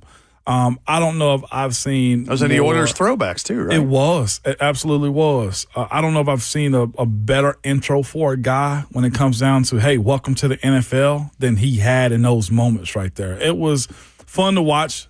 The threat of Derrick Henry still being a part of this team too, but just at that point you felt justified and just the turn was going to happen. Like he slung it better than almost anybody else I've seen throw it in a while, with D-Hop on the better end of some of those plays, man. And that's where the league gets complicated, to your point, right? You just bringing up like how hard it is to win and what the Titans have been as far as back-to-back wins and stuff like that. I'm not sure this comment is correlating to the Levis conversation, but Jim in the chat says thought we struck gold. Like, yeah. That's what football does for you. That's what those big moments do. But this league is very humbling in your approach to saying, no, you got to do it again. And that's the beauty of what this league is, man. So I'm interested and very much invested in watching Cam Ward grow to this point and see if there's that step 2, that step 3. And just really we're at getting wins. That's what everybody wants. Ugly wins, big wins, small wins, don't matter. Getting dubs, man, is huge. Here's a fantastic dub back in 2021 when Josh Allen and the Buffalo Bills came to town for Monday Night Football. Derrick Henry had a game, 3 touchdowns, 143 yards rushing, but it was all capped off by Josh Allen trying to do a quarterback sneak on the Titans' 3-yard line. Jeffrey Simmons up the middle, stuffed him. Yes, he did. They want to say he slipped, but you know what? No, Jeffrey Simmons up the middle. He stuffed him. I went back and looked at that play. The guard, I think it was the tackle of the guard, was wrong. Deion Dawkins, absolutely flagrant on not blocking Jeff. How do you not block down on Jeff, first and foremost? Jeffrey Simmons won that rep against them. He didn't slip. He got popped on that play. Yep. And that, to me, is an ME mental error on Deion Dawkins, and also just shows you what Jeffrey Simmons is made of even more. Those are those primetime moments right there that make you a bigger star as well. I like that one. I'll tell you another one that I like that's a good, more recent regular season game. How about this one at Nissan Stadium, October 24th, 2021 versus the Kansas City Chiefs? And, man, up until this point, this was one of the worst losses for Patrick Mahomes in a regular season game. Like, it wasn't even close. It was 27-3. Like, they blew the doors off of them. Yeah, they did. That was always a fun one because it's like, oh, you hit the big guy, and the big guy fell down. Yeah, no doubt. Like, you TKO'd the potentially better boxer in this. Was that number 1 seed here?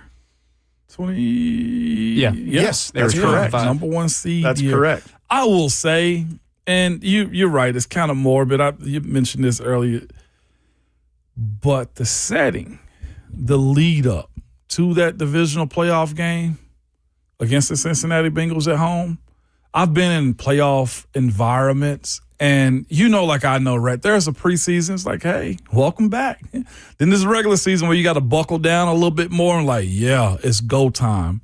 But when playoff ball hits you and the stakes are big, there's just a different feel. Like I empathize with Titans fans from that playoff game because I've been on the losing end of those too. And there's nothing more crushing going into the offseason and feeling like you let your crowd down. And the game is the game. Tannehill, however it happened, right? But you cannot say that Titans fans didn't answer the call when it came down to being ready for that set. I felt like there was a haze over the sky and overcast, somewhat dark. I don't think it was sunny that day. Derek comes back out there. Well, it's January in Middle Tennessee. It was you were in the building for this. Like that was. I know you were buzzing. I know you were amped outside of your mind when you went to that game. If I know you like I know you were amped beyond. Yeah, I get a little out of control. Yeah, but that's the beauty of it, though. That's Titans Radio, man. But that was some cool stuff, being able to see the beginning parts of what you thought was going to be that, that ascension up into the playoffs. And listen, I know that's a bad memory. 3 interceptions and that's it shows you what it could be, though. It does. It does. And actually, hindsight now, 2020, we had this discussion the other day. The Joe Burrow of it all. Mm-hmm. Like, a lot of people like to have Joe Burrow, but he might be the more overrated quarterback in the league. Just ain't done enough yet. Like, he's done a lot. You see the talent. He's oft injured, whether that's his fault, the offensive line fault, whatever. Mm-hmm. But he doesn't have the accolades. Right. And maybe that's the environment of the franchise he is in Cincinnati. Because, listen, Mike Brown has been known as being notoriously cheap. So, no doubt about it. I'm going to hit you with one more. I'm sorry to interrupt. No, you good. I'm going to hit you with one more, and then I want to do something in this last segment I think we'll find interesting in this. One more I'd put on this because we've been giving Chris Johnson a lot of flowers lately. How about October 19th, 2008? And this is in Kansas City. This is the birth of Smash and Dash with he and Lindell White as they run all over, literally, the Kansas City Chiefs at Arrowhead at 34-10. Set the franchise record for rushing that day at 332 yards. C.J. Tukey had a 66-yarder to the house. Lindell had an 80-yarder to the house. That was fun. That was a fun game. And the dancing in the end zone. Well, and C.J. Tukey went and played the bongos and then got a 15-yard penalty for it. And it's just one of those days where a lot of things went your way and went right, and it was just fun. It was those waiting to exhale games that like, oh, wow. Yeah. This is a lot of fun. It doesn't have to be a nail-biter. It just tells you again how hard it is to win in the National Football League. It is. And it is literally a razor-thin margin a lot of times. Repeating those steps. On that team was also Albert Haynesworth, okay? Big Al. Big Al. So I love playing former Vols, okay? And it was fun watching former Vols be good in the league. And Haynesworth, of course, I kept an eye on him. This is a younger version of myself at the time. And I'll never forget, I come into the league. It was my second year, and we're playing a preseason game in Washington, and Haynesworth is there then in Washington, and I'm like, okay, that's a Vol, and I'm in a competition in camp to try to win the guard position. They ended up pretty much, doing trial by error by putting different guys in there. They put a guy in front of me at the time. I was just like, I'm groaning, I'm bad. I'm, ticked off about how the competition process is going. I'm always think I'm first. You feel me? And that game, I'll say this, I was glad I didn't play that rep. Haynesworth was in, and I saw Haynesworth bend the back of a 300-pound lineman backwards, Reds, and pretty much ended that guy's possibility of being a starter moving forward. And all I can say to myself, grand opening, grand closing. Grand opening, grand closing. And I could imagine, Red, you watching him. Listen, defense that they had. That last 2-3 years he was here in contract situations. Yeah. It's as good like Jeffrey Simmons in a different way reminds me of like Jeffrey Simmons' dominance. Yeah. Man, Albert Hainsworth, my Lord. He ruled. He was wreaking havoc. I know Bullock them was one of the strongest men I've ever seen in a position. Like Jeff's same way. Yeah, he is. Move a grown man off his spot and make you like it. And Hainsworth come out with them long arms, that big body stature, man, and just stomp all over you when it comes down to what. I don't know that I would use that adage. I thought about it after I said it. I did. If you're out there and you know what we're talking about, Andre Gerard, Cowboys. Gerard. And Big Al knows that's a 5-game suspension. Woo-wee. That was a whole nother story there. But that's the attitude, though. It was a little bit more of a rougher league then, too. It was. Yeah, because you're talking, that's 21 years ago. Is it that long? I think it's 2005 when that happened. All right. As we wrap up Ramon and Will, I want to do a little high-low game because Vegas has issued or put out lines of performance stats by quarterbacks around the league. What their passing yardage should be, touchdown to interception ratio should be roughly. I want to see if it's high or low. We'll see what Cam Ward's numbers are and what some of the other quarterbacks in the leagues are as we wrap up Ramon and Will on 104.5 The Zone.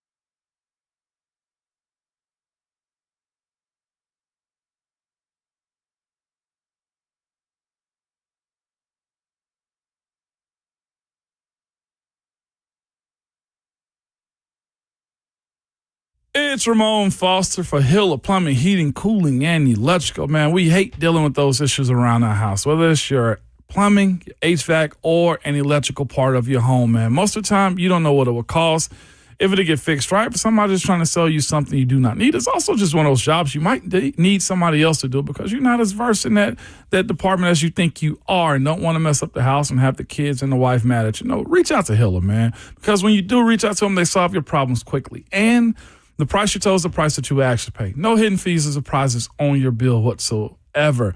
Hiller's been in business for over 35 years, and they are family-owned and operated. Their techs, who are the folks that show up to your home, very professional, experienced, and definitely trustworthy. And they're all background and drug screened as well.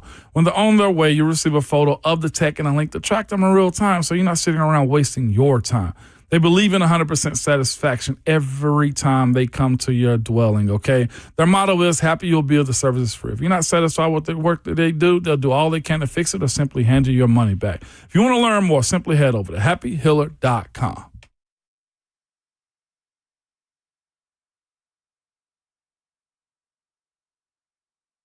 A day at the spa, the perfect gift for birthdays, anniversaries, or any occasion. Lavish and luxurious, yet affordable. A grand gesture, yet simple for you. The gift card from A Moment's Peace. Give her the gift she won't buy herself. An escape, a bit of luxury. Something special that shows more than just words. A gift from A Moment's Peace Salon and Day Spa in Cool Springs across I-65 from Galleria Mall. Call 615-224-0770 or go online at amomentspeace.com anytime.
Wrapping up hour 4 on a Wednesday. Ramon and Will, 104.5 The Zone. We're at Brian in for Will Bowling with Ramon Foster, with Justin Hawkins. Buck Rising Show on the way next. So I got an email about Vegas and the odds for quarterbacks. And it shows what Vegas has projected.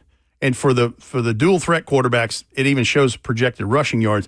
But it's going to show you what the Vegas line is for their passing yards and obviously touchdowns to interceptions. Mm-hmm. And we'll see if this is high or low. First of all, it's your 11-year tenure at that franchise, the Pittsburgh Steelers. Aaron Rodgers. Yeah. What do you think his numbers are at age, 41, 42? 2,900. Okay. 18 touchdowns. You're in the neighborhood. They've got him at 3,200 and a half. Okay. 21 and a half touchdowns. Okay. To 9.5 interceptions. Okay. With the defense they have. It's a little bit more risky. I'd push that number up on interceptions. With the defense that they have, if that were anywhere close to that, though, with the defense they have, they'll have another winning season. They should. Yeah.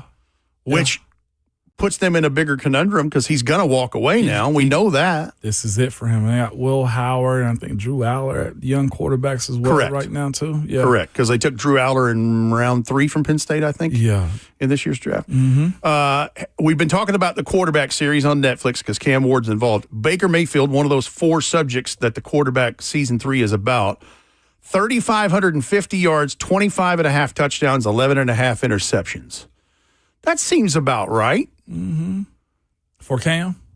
No. This is for Baker Mayfield. Oh, for Baker. Yeah. How many interceptions?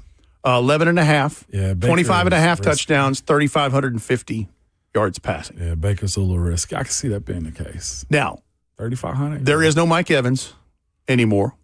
He's out west. And Mecca Ibuka. That's exactly right. That's where the and here's the other part of it. Where's the Rashad Whites and the run game in all of this with what's the other?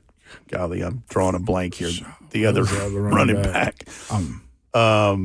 Not familiar with them off top, but they got a running game, a tandem. Yeah, that they have down there for sure. Yeah. And I mentioned the backup before I mentioned the starter. We don't play them that often. How about Bo Nix? 3,500 yards passing, 24.5 touchdowns, 10.5 interceptions. It's a good season. Bo's a little bit more of a gunslinger himself, too. 3,400 yards, you say? Mm-hmm. 35. It's a good year. Good second-year jump for him as well. Yeah. They got Brock Purdy, 3,800 yards, 27.5 touchdowns to 12.5 interceptions. For a guy that can get accurate and get streaky like that, I could see those numbers. I could see that. I can most definitely see that. Bucky Irvin's who you was thinking about? Bucky, thank you. Bucky Irving. Or Tampa running back. Yeah. Caleb Williams, 3,599 yards passing, 24.5 touchdowns, 9.5 interceptions going into year 3. It's a solid season. I want to see what his completion percentage does, though, this year. Because that was down. His passing percentage was good. Well, I mean, his passing numbers were good last year as far as touchdowns to interceptions ratio. But, yeah.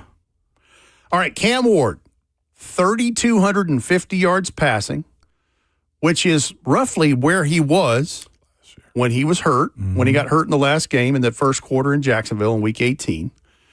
18.5 touchdowns to 9.5 interceptions. Double the ratio. So there's that part of it. 3,200 yards. Yeah. With what we think the run game should be, that's probably spot on. And if it's really good, maybe those numbers are north of that. Yeah. We'll see. We'll discuss. I'm glad to have filled in for Will. Always good spending time with you and Justin. Everybody had a great day out there. And don't forget, Buck Rising Show is on the way next. But your parting words, sir. Your Twitter fingers, good people, and your mic is always hot. Woo!